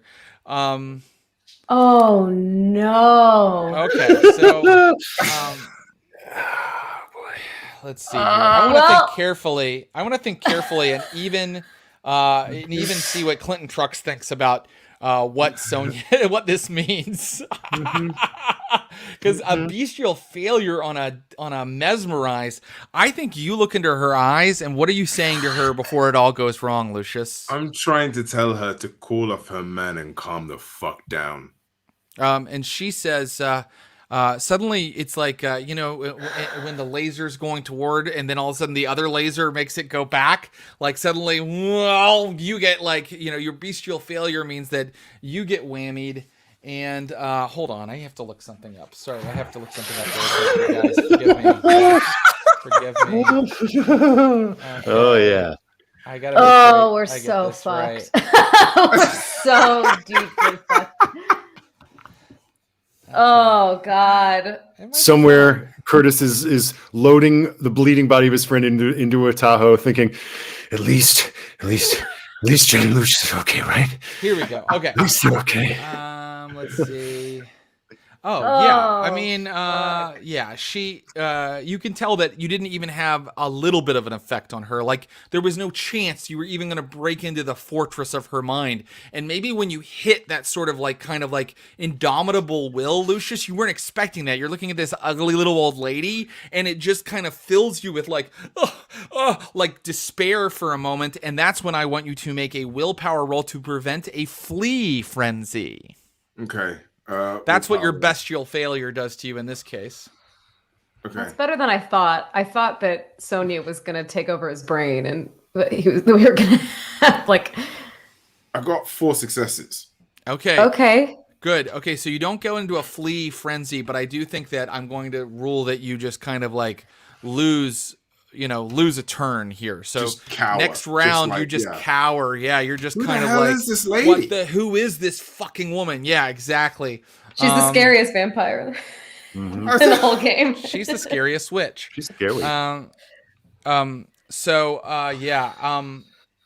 That's what's happening right now. Did I cover everybody? Oh yeah, let's see what Alice is doing. Just kind of on our own over here. This is okay. Yeah.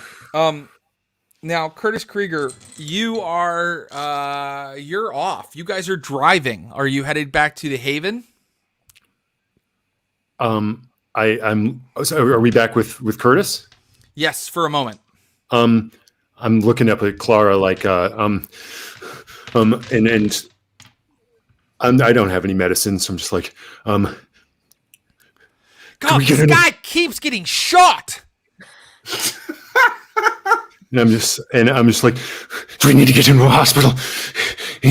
A hospital? Are you sure, Curtis? I mean, the Inquisition, they're watching the hospitals. And then just don't take. Are they watching for Lucius. you? We need Lucius. He could heal him. I don't know if we got that amount of time. When I look at him, is he bleeding out? Is it just like? Let's see. Where's he hit? What am I looking at? Let's see. He took 3 damage, which for him, are full, like, he's shot. And he has, he only has 5 health levels. So, he's alive. He's like, I'm okay. I just, probably need someone to give me a little attention here, Kurt. Yeah.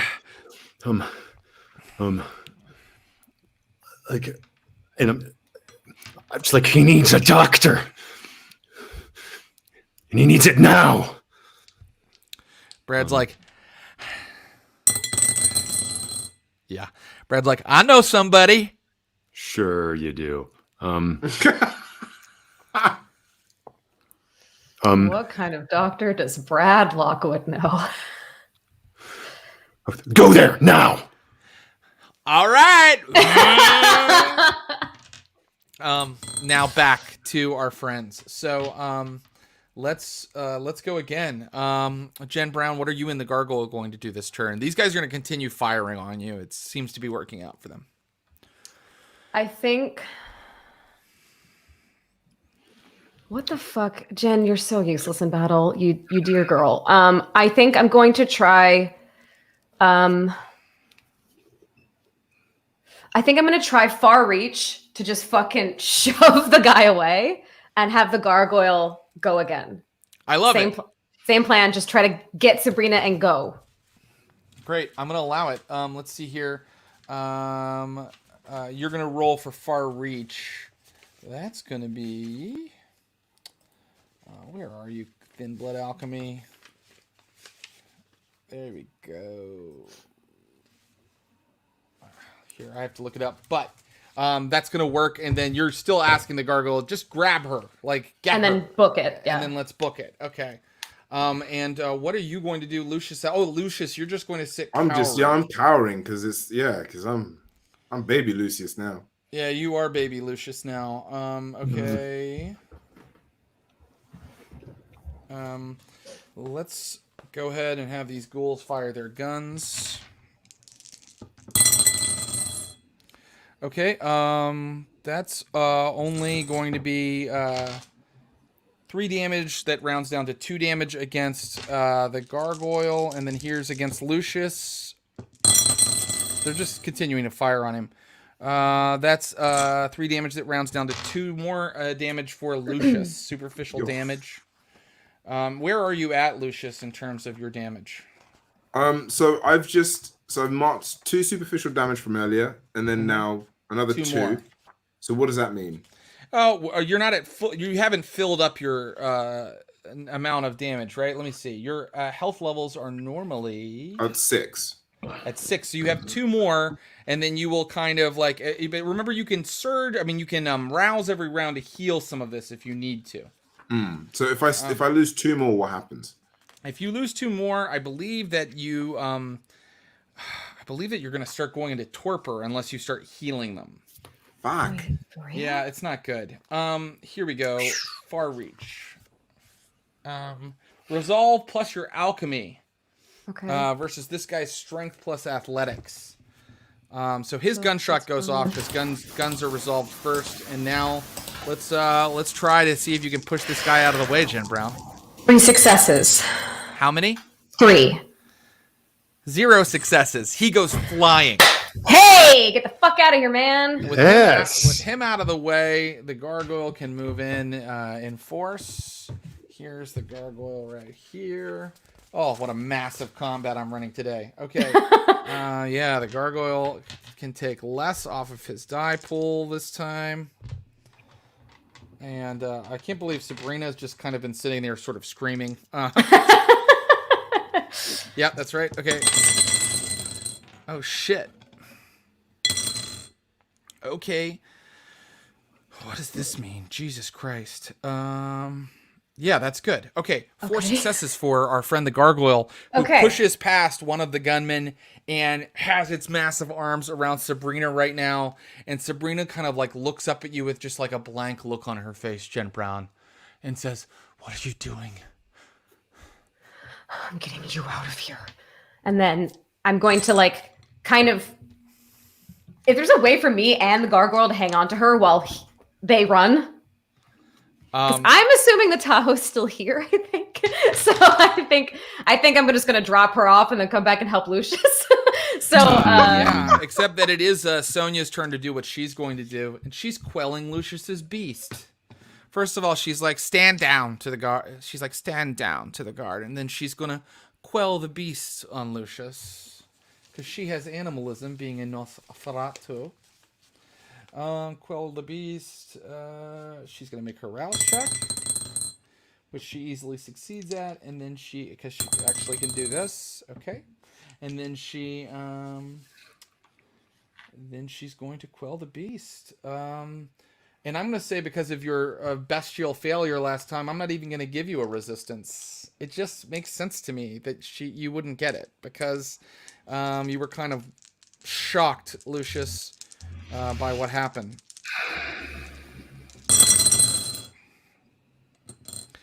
That is a regular critical. So basically, Sonia has cowed Lucius, and now, Lucius, you're like a cowering puppy, and she's kind of running her hand over your head and kind of looking, and she's going, "Who are you?"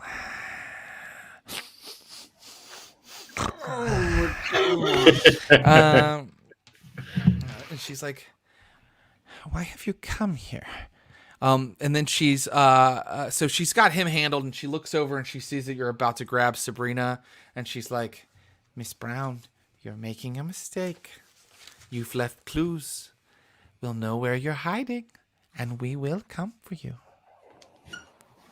So I think that this conflict might be over. She's told her, in terms of like round by round, fight.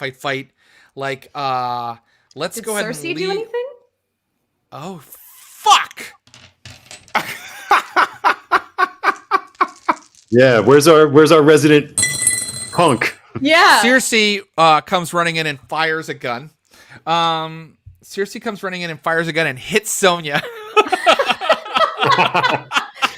To the tune of 3 successes. And Sonia's like, "Don't think." Like, bang! And Cersei comes running across the lawn with a gun. And now it's kind of like a standoff again. Like, I'm going to say that you are still kind of quelled, Lucius. But, like, we have to decide what's happening next. Cersei's there. She's got her gun. The guards are pulling up their guns again on Cersei. Actually, we have to keep it in a combat. We have to keep it in combat, because you reminded me about Cersei. So she had to carefully climb down the side of the building, remember? But now she's there with a gun. Okay. Here's what happens at the beginning of this round. Cersei's there. She has a gun. The 2 ghoul guards raise their guns again. One is getting up off the ground, but he can still kind of have his, piece, kind of like he's kind of like getting up off the ground. You have Sabrina. Lucius, you are quelled right now. So what does that mean exactly? Well, it means that I think that you don't have to like sit there and do nothing, but you really can't do anything violent, right? Like your beast has been quelled. You can't do anything like to attack, and even running might be a little tough. Let me read the description to make sure I get it absolutely right. But I think that we have to like make sure we follow the rules here in terms of what you are allowed to do. Let's see here. So here we go. Quell the beast. They become apathetic, unable to take any actions other than to stay alive. While their bestial urges temporarily abate, for better or worse. While their beast is called, vampires do not score messy criticals, instilling a severe lethargy. They act only to preserve themselves, not against the user or anyone else. So it does sound like you can take actions right now, Lucius, just not really against Sonia. You can't, you have to, yeah. Okay, so what's everybody going to do this round? You've got 1 gun on your side. You've got 2 guns against you. You've got Sonia's iron mind, and she probably has a couple other tricks up her sleeve. Let's start Jen Brown and the Gargoyle. You have Sabrina. What are you going to do? I'm going to ask, is Alice MIA at this point? She fell between the 2 houses, and I know what she's been doing, but I want to say this. Jen Brown, you kind of look down the street and you hear a commotion. There's some sort of combat happening at other houses down the street. Okay, so she's having her own little adventure, probably. Oh, fuck. I have Sabrina, but I can't leave Lucius like this. Well, this is what I was gonna. So my next action was going to be like in a very kind of like, again, quelled tone, be like, "Go, Jen. Go. No. Please. Go." And like I'm trying to muster everything in my power to just like it's almost like I am trying to dominate or direct or compel. Like I am. Whatever there is inside me to just muster to Jen and just like, oh, it's almost like a whisper. Like if I could even, like that is the only fighting breath in my head. It's like, it's just go, Jen, go, because I can see that you're successful, right? You've got Sabrina, and I'm telling you, like, go. Oh God, go. I'm gonna allow that. You agree that'll be your action? Okay, great. So then I want to know, what is your action going to be? I think I'm gonna look at Lucius and I'm gonna say, I'm coming back for you, and then I'm gonna take off. Okay, great. So you order the gargoyle to start moving. Let's resolve firearms first. I'm gonna take a die off of the one guy who's like kind of trying to get up. Okay, he hits the gargoyle anyway. And this guy, okay, he hits the gargoyle. So they're both firing at you, and the gargoyle's now at 1. The gargoyle's doing fine. Great. And the gargoyle is leaping up onto the house and getting away. And Sabrina's like, no. And you can see that she's just like almost like having like a seizure, like screaming no as the gargoyle carries her up. And I mean, it's like fucking something out of Frankenstein or like an old horror movie, like The Bride of the Gargoyle or something. Like the gargoyle stands up on the roof, like holding Sabrina with Jen Brown on her back, and they are leaping away. The firearms have gone. Oh, Circe's firearm's going to go off. Circe's going to fire on Miss Sonia again. And she's going to hit her. But Sonia has, she has like some fortitude. Okay. Yeah. All right. Okay, so she hits Sonia again, and that's when Sonia is going to try to quell the beast on her. Here we go.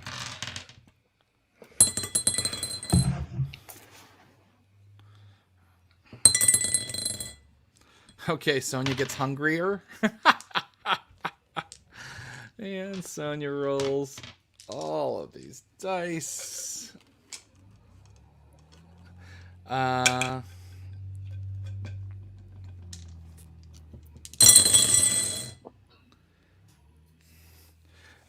Sonia says, "Drop your weapon, you little bitch."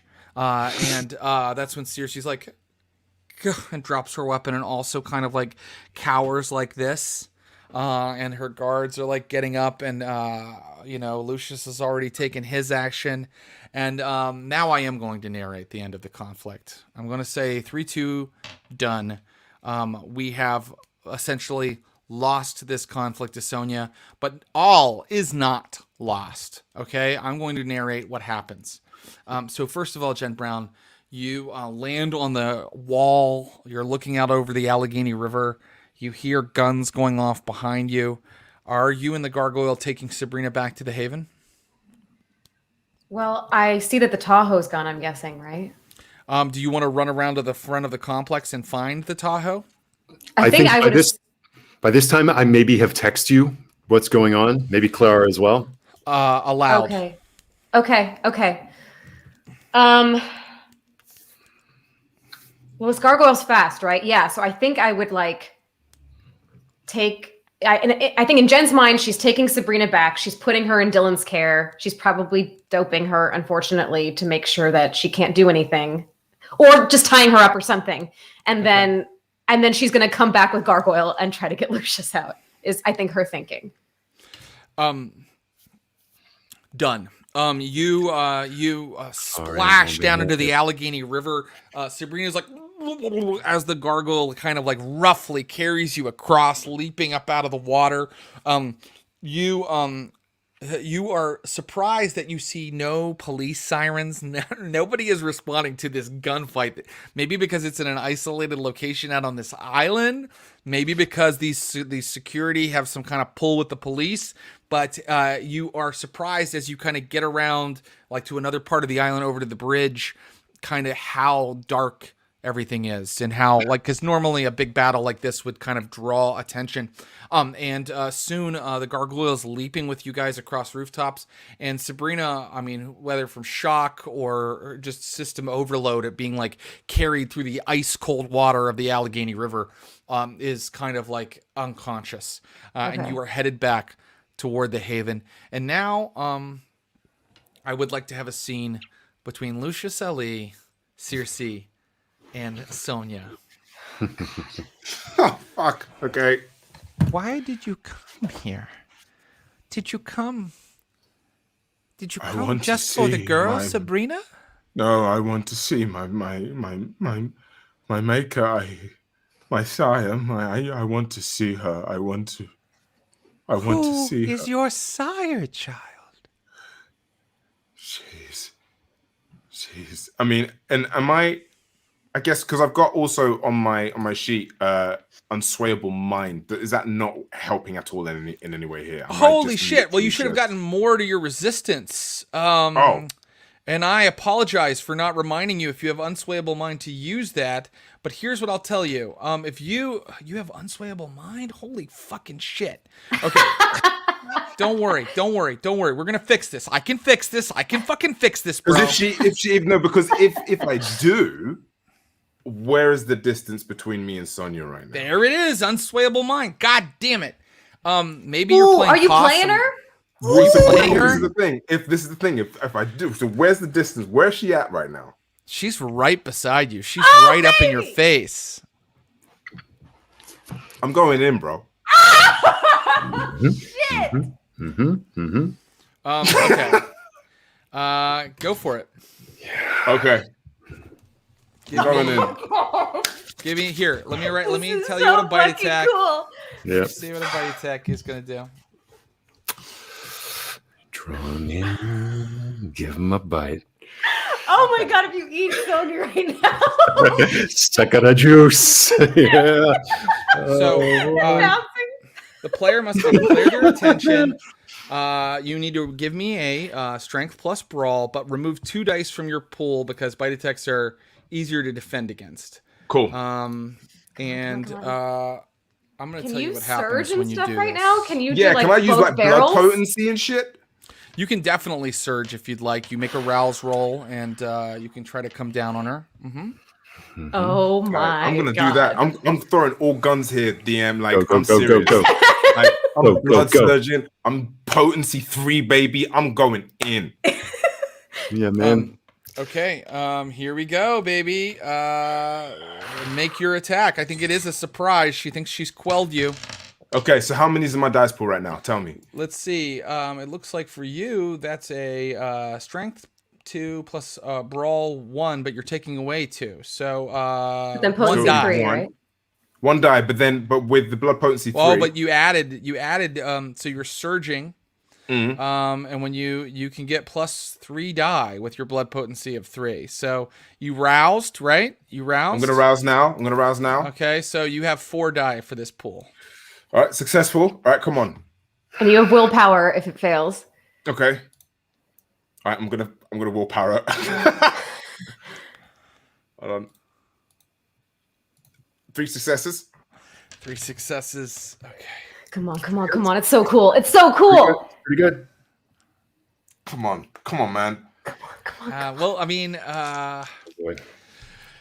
I think you did rope-a-dope her a little bit. So I'm gonna say that. Go on. What are you saying? I'm gonna say. Wait. I want to make sure I do this correctly. Let's see. She does have fortitude, quite a bit of it, and it might affect this. Okay.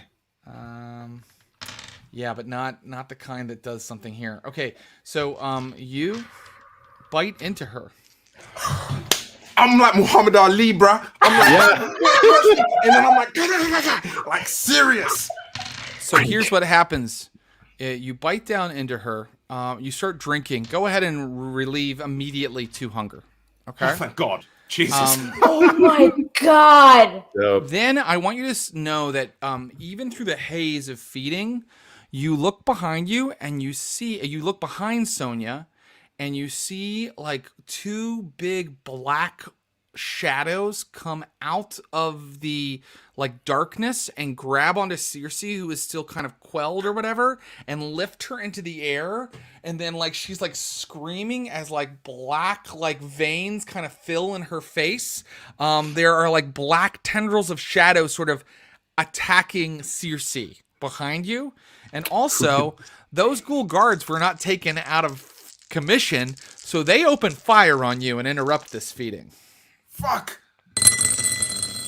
Their job is to protect Sonia, and they do so to the tune of... Oh no, I forgot you were so low. 4 more damage for Lucius Ali. Really? No, down. Really? That's it? Okay, so what's the difference between superficial and aggravated, right? So I've got 6 health. I took 4 superficial earlier. Mm-hmm. So if you take 4 more, that fills you with superficial, right? that fills And plus me... 2, right? So basically, if you have 6 health and you've taken 6 superficial, and then you start filling them in as aggravated, right? Right. So if you go through once and it's superficial, then you've taken 2 aggravated and 4 superficial right now. And So you he's can, okay still, right? He's still standing. you're not dead by any means. Here's what I'm going to rule happens, though, if it's okay with everybody, because we are reaching the end of the game today, and I think I know what has happened in this conflict. You kind of go down and do you want to heal yourself, Lucius, or do you want to kind of just like because I think I've just got like 2 like my 2 hunger off, so I'm at 2 now. So yeah, I'm definitely gonna fucking heal. Give me 2 rouse rolls, and then you can go ahead and heal like those 2 aggravated. So you're just kind of filled with superficial, but still, I don't think you can do anything. Like you're like, you know what I mean? Like you're kind of like laying there, and you're watching as these black tendrils sort of rip apart one of the guards, and then you see Sonia kind of like running, and you see like other kindred or it's just chaos. But then Alice comes up, and she's still covered in blood or whatever. And this man walks out of the shadows. His face is always in shadow. He's wearing a bright polo shirt, tucked into khakis. And he looks like very clean cut, but you can't quite see his face. The lamplight won't quite hit it. And he says, "Hi there, I'm Buddy." And then Alice goes, "Come on, Lucia. We're getting out of here. I want you to meet my daddy, Buddy." And Buddy puts out his hand to help you up. I'm just gonna, I guess, yeah. I'm lost right now, so I'm just gonna. I mean, Sonia's run, right? She's my lady's gone. But there are like, it sounds like more kindred are kind of trying to come to the scene to help her, possibly. I'm just gonna take his hand and be like, okay. Your next memories are of the second you take his hand, everything goes dark around you. It's like a big black cloud, like just surrounds you. And you can only just barely see him and Alice walking ahead of you through this like kind of black void. And eventually they start to kind of climb up something, but you don't see a wall or anything. They're just like climbing up shadow. And he reaches down again, and you can never quite see his face. And he pulls you over the side.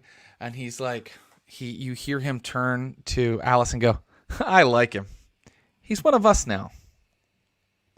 And that's where we'll end the scenario. Oh my god. Yeah, baby. Buddy's back, baby. Chickens come home to roost. Yes. That was so intense. I love it. Yeah. Wow. It looks like Lucius got a new coterie.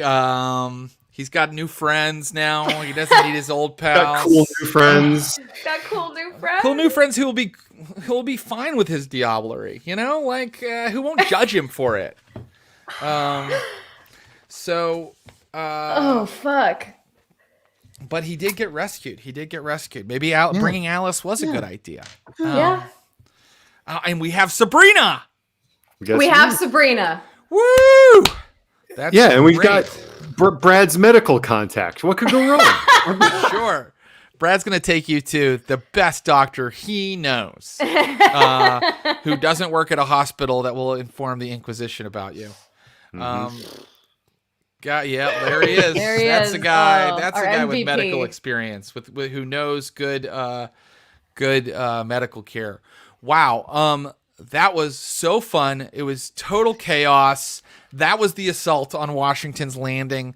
I can't tell you how many things you guys didn't find. So this location, well, like, look, it's not, but see, I don't play like you need to find these things, right? Like they were just out there. Like, you know, you knew what you wanted and you went and you got it. In Jen's respect, but poor Lucius didn't really quite achieve his goal of confronting his sire. Well, it's still there, unless now they think maybe it's too dangerous to stay there. Although it sounds like they've invested a lot in that haven. Yeah, they have 70 ghools apparently. Yeah, all so many. They got an wicked army of shots. guards. They have 16. 16, actually a little over that, because they have like some human helpers too. Guys, fantastic gameplay today. You kind of stuck to the plan. You kind of stuck to the plan. I mean, I was tempted to kind of talk to Lucius about more humanity for like letting Jen kind of run away. I need to look over the rules on that, but thank you guys again for I have so much fun with this game every week. Thank you. Me too. Thank you. Yeah, it's so intense. I can't believe you fed on Sonia. That's like a game highlight for me. I cannot tell you. I've got the taste, I'm telling you. Yeah. Oh my God. That was so fucking great. One So step rad. closer to a blood bond with Sonia. What could go wrong? Guys, yeah, fantastic. Listen, let's give our players another digital round of applause. Ross Bryant, Ashley Birch, and Abu Salim for being here and for making it so fun. I am going to say goodbye to them now, but we will see them again next week. Guys, thanks again. Thank you, Jared. Yeah, happy hunting. Have a good week. Abu, who came straight from set to play with us. He's currently filming his show. So these guys, I mean, I'm in awe and in gratitude of their commitment to this game. It makes it so good. I'm going to do our closing. Actually, can I bring in, if it's okay, my secret game master Clinton Trucks to help me with our goodbyes? Because I didn't do my show notes today. I didn't have my show notes up until Clint reminded me. And I want to apologize for that, Clinton Trucks. That was just a mistake. But listen, I really missed some real gold because I had a lot to say. It was an action-packed day. Well, I had him up for about half of it, so I apologize to you. But and actually, Clinton Trucks. I mean, so many of the things that we do in the show are ideas that Clint's sending through. So just so you know, it's a real loss when those aren't working. Clint, what should we tell people about the Stream of Blood coming up? Oh boy. It's been a big week, and next week is no different. So on Tuesday, we're back playing old school D&D, Thaco Tuesday, 7 p.m. on here on Twitch. We have Adam Conover and Nora Ibrahim. No, Josephine McAdam. Oh, Josephine McAdam. I'm sorry, I got them confused. Our two family friends. I got them confused. But Josephine will be fantastic. I love Josephine. So and Adam Conover and you're a great player, especially for Thaco. I'll play till I die, which could be in the first 5 minutes of any game. Yeah, it's true. With those rules, those old BX rules, it can be true. Then on Thursday, we have a special guest keeper. Well, before that. Oh, yes. Every Thursday. A thing I'm enjoying more and more every time we do it, our stereo chat program, Campaign Promises. That's right. Yeah. Which is very freewheeling, and we get to hear from all the SOBs and strangers who wander in to listen to us, give live comments and questions, and it's been great. We're getting a solid crowd, 100 plus people every time. So come join in. The stereo app is really fun. Yeah, and the first you can leave messages for us, sort of like calling in with a question. And the first person that ever did that was some teen or tween kid who told us, "You look like fucking Donald Trump." I assume meaning me, and then said, "Eat booty." So when we talk about campaign promises, we tell you all, eat booty. Okay. Hashtag eat booty. That is the hashtag eat booty. And then now I can say special guest keeper, a new storyline of the Neptune Society beginning this Thursday is that 7 p.m. Pacific? 7 p.m. Thursday. 7 p.m. Thursday on Pacific. We will have Andrew Orvidal, who's played in the Neptune Society, who has designed a couple of his own role-playing games, and who is a good pal and a super talented comedian and game master. He will be running his own storyline for the Neptune Society that takes place in the countryside of France. I'm sure it'll be quaint and involve baguettes of bread. Yeah. I'm sure it'll be idyllic. Nothing horrible will happen at all. Right. It's not a Cthulhu game or anything. Its title is The Harvest. We're there during a time of abundance. Oh, lovely. Lovely. And then we'll be back with more Blood and Blades. We just had a great game last night with our Blades in the Dark extended universe on Saturday at 6 p.m. Pacific. You can come and check out one of our player crews, the Kinohora. That is our Better Than Heroes stream crew.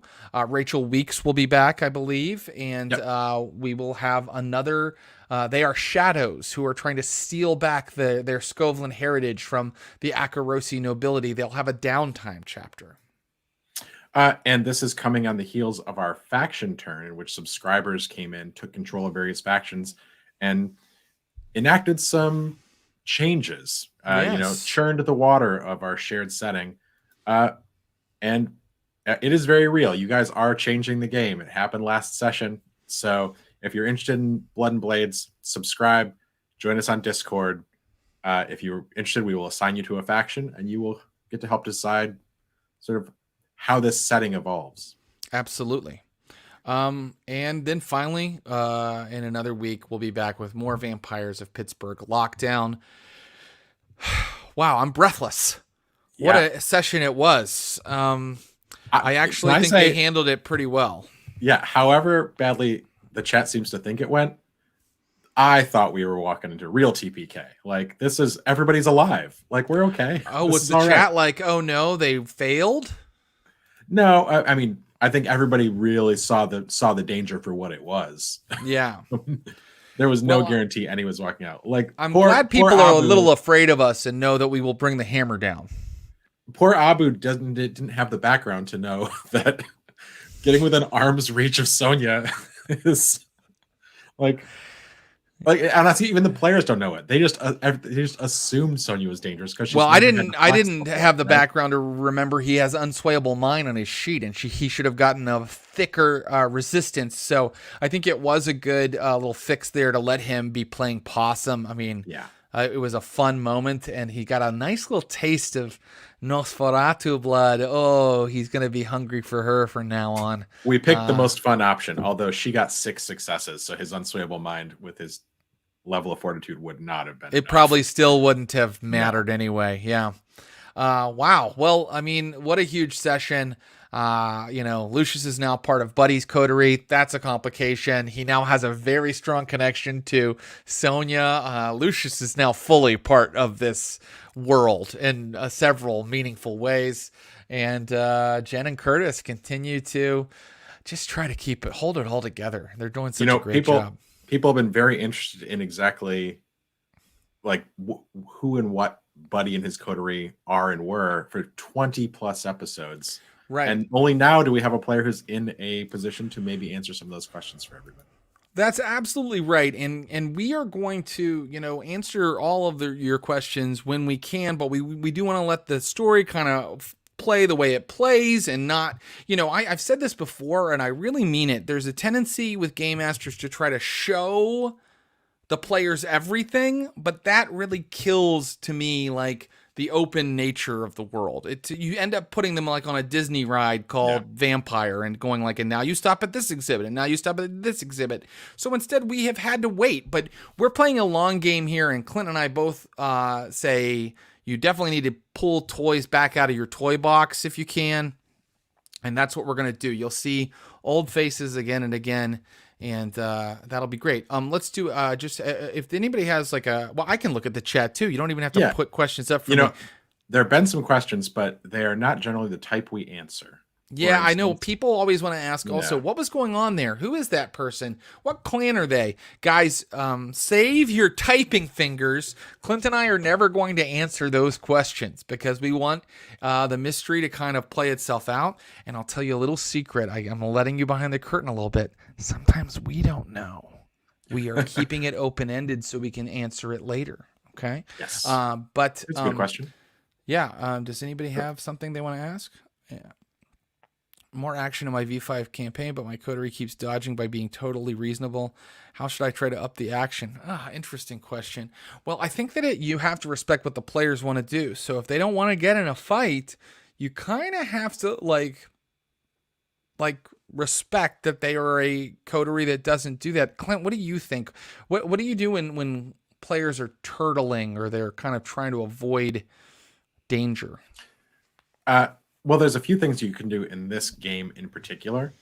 No matter how careful no matter how careful players want to be, the hunger mechanic is incredibly unforgiving. So sometimes characters are going to be put into desperate situations just by virtue of the degrading humanity and hunger tracks that this game puts people on. This game also, if they do not want to knuckle up with your bad guys, this game has social combat that uses the exact same rules as the physical combat. You can take damage in a social contest here, and you should be using those rules. Yeah, and I want to just hit on your first point again. Like, if too many people play Vampire and don't focus on the fact that you have to hunt and feed all the time. I know a lot of players go, I got 4 herds, so I don't have to ever think about that. Make their herd create problems for them. You have got to focus, especially with the new edition. They really did an excellent job of making hunger matter, and you really have got to make them play that out because that is the core of the game. As John Wick said in his 31 days of character creation, Vampire could just be the bottom half of the character sheet. The humanity, the hunger, so play that more than you play anything else. And if they are having to feed all the time, they will get into trouble because it is not easy to feed as a vampire. I also saw a question that I kind of want to answer, but I want to say that this is a discussion I'm having with Clinton Trucks right now, and I don't mind having it in front of the viewers. People are asking to see the character sheets, and I have a issue with that. Clinton Trucks. We promised it a year ago. My issue is that I feel like the if I show everybody's character sheet, then the viewers will constantly be putting in the chat, use this specific skill. Why aren't you using this? Why don't you do this? Like, they're going to be like kind of, Monday morning quarterbacking my players. And I think my players should be in control of the characters. Now, I have no problem with doing like maybe a Wikipedia type entry for a character that kind of gives their backstory, a picture of them and kind of lets you know who they are. That I love. And we should do that as soon as possible. We're just very busy men. I'm also, I will never give homework to the community who've risen up around the show. Yeah. But I think the most fun version of this is for people to start to parse out these character sheets from play. Like you will learn who these characters are and what they are just by paying attention to the roles. And if there's a live wiki, maybe those things start to, because I don't care what's on the sheet if it's never been rolled. I truly don't care, right? Right. Yeah. So in a live wiki, we can say, oh, well, we've heard that he has 2 fortitude. So the wiki says, as of this session, he had 2 fortitude. Things like that.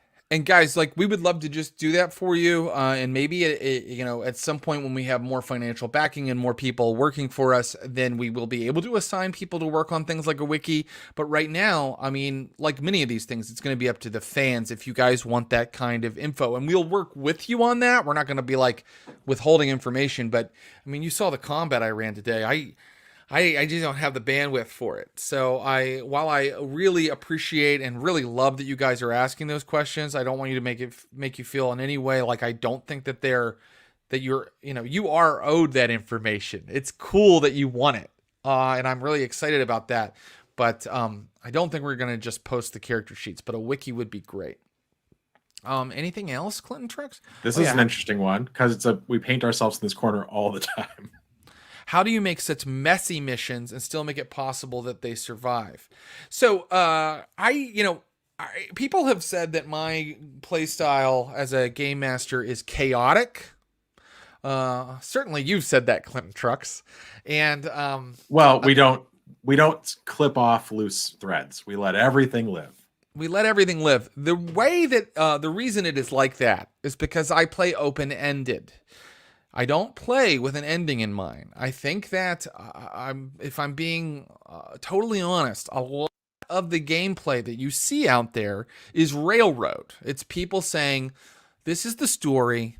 It ends like this. This will be the climax. And here are, a couple very distinct little forks you can go down to hit that climax I've planned for you. There's nothing wrong with that, and that can be really entertaining, but mine is very open-ended, which means I just decided what was in the complex. I just decided what was in the... Clint and I decided who was in that housing development and what they were doing at the time. And then after that, it was the players. What do the players do? How do they approach it? So yeah, it ends up being chaotic because it is not all planned to be like this very specific, like scene per scene experience. But once we've just thrown the world out there and like had it be interactive, in the moment-to-moment turns and how the dice rolls are interpreted, then I do try to make it like a story. And that is why Lucius telling me, wait, I have Unswayable Mind, and me not realizing that off the top of my head, it does make sense to suddenly go, oh, you know what, in a movie, he would be playing Possum. And what a great way to justify his non-use of Unswayable Mind a minute ago by letting him do that now. So that's how they survive, because I try to really be impartial and give them the benefit of the doubt when it comes to their turn-by-turn dice rolls. I also am not super interested, and sometimes Clint and I disagree on this maybe, or I don't even know, Clint, you tell me, but I'm not super interested in the health level per health level situation going on with like a ghoul combat, right? Like you're fighting a bunch of ghoul. Yeah, you're fighting a bunch of ghoul guards. Do you get past them? Or do they push you back, right? And I think that conflict was there, and it's a little more story-like, right? And like how I was interpreting the rules. Yeah, that's my spiel on that. That's how they survive a messy encounter, because I do give them the benefit of the doubt, and I try to interpret die rolls in terms of what would make a story work. Yes. And with regard to sort of loose threads, like we decided what's in the complex. The things they don't find are still fun toys. That means we just get to play with them later. Like Buddy's been in our back pocket for 9.5 months. Yes. Right?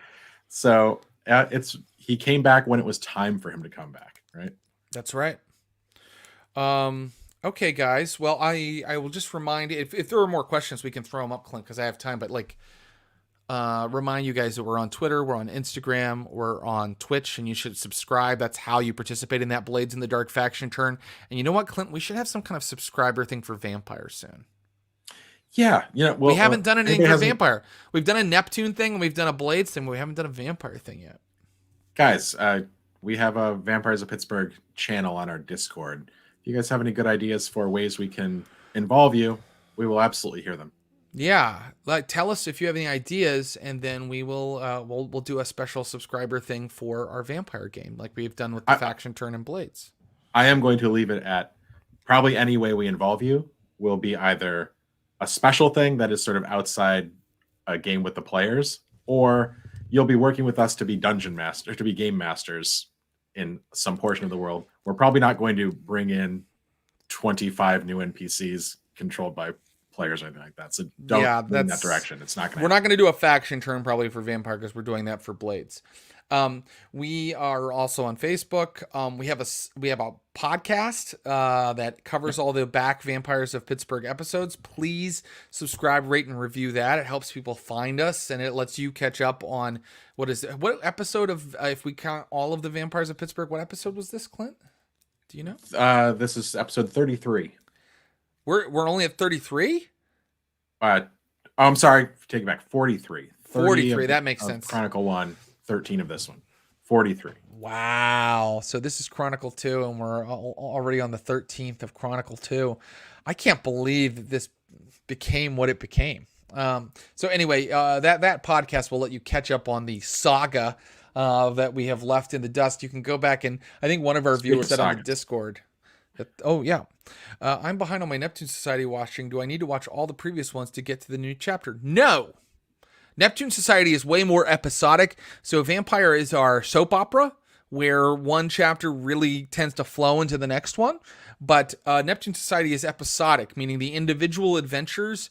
The only thing that crosses over is when a previous Neptune Society investigator engages in a new adventure, they might bring an item or a spell they earned in their previous adventures with them. But that's it. So you can jump into and they're labeled, Clint, right? So that people know, oh, this is the new storyline. I can just jump right in with this. Yeah, generally. And you can also just check and see who the cast is. If there's a repeating cast for 2 episodes, it's because it's the same story. Yeah, exactly. Here's a great one for you, Jared. I wanted to ask you this. Oh, I mean, what's not to like? It was a friggin' blast. And it was great. The Naish asks the best questions. Like, they asked me really meaty, nerdy game mastering questions that I wouldn't even thought to ask somebody, and that was really fun too. So it wasn't just nice to talk to Joe, who I consider a friend now, but it was also really nice to get such smart questions from people. So I loved it. Yeah, those guys are great, and their fans are great, predictably. Yeah. All right. Well, should we say thank yous and say goodbye? Let me say thank you to Great suggestion already.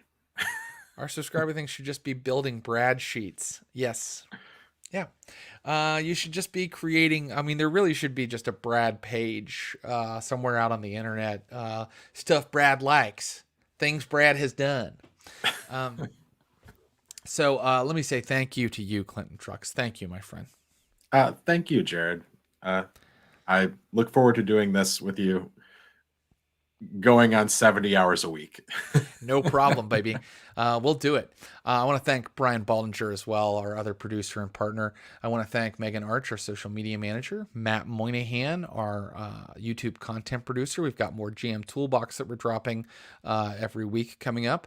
And I want to thank, I believe is it Axel Cases Taylor created the beautiful music for our Vampires of Pittsburgh Lockdown series.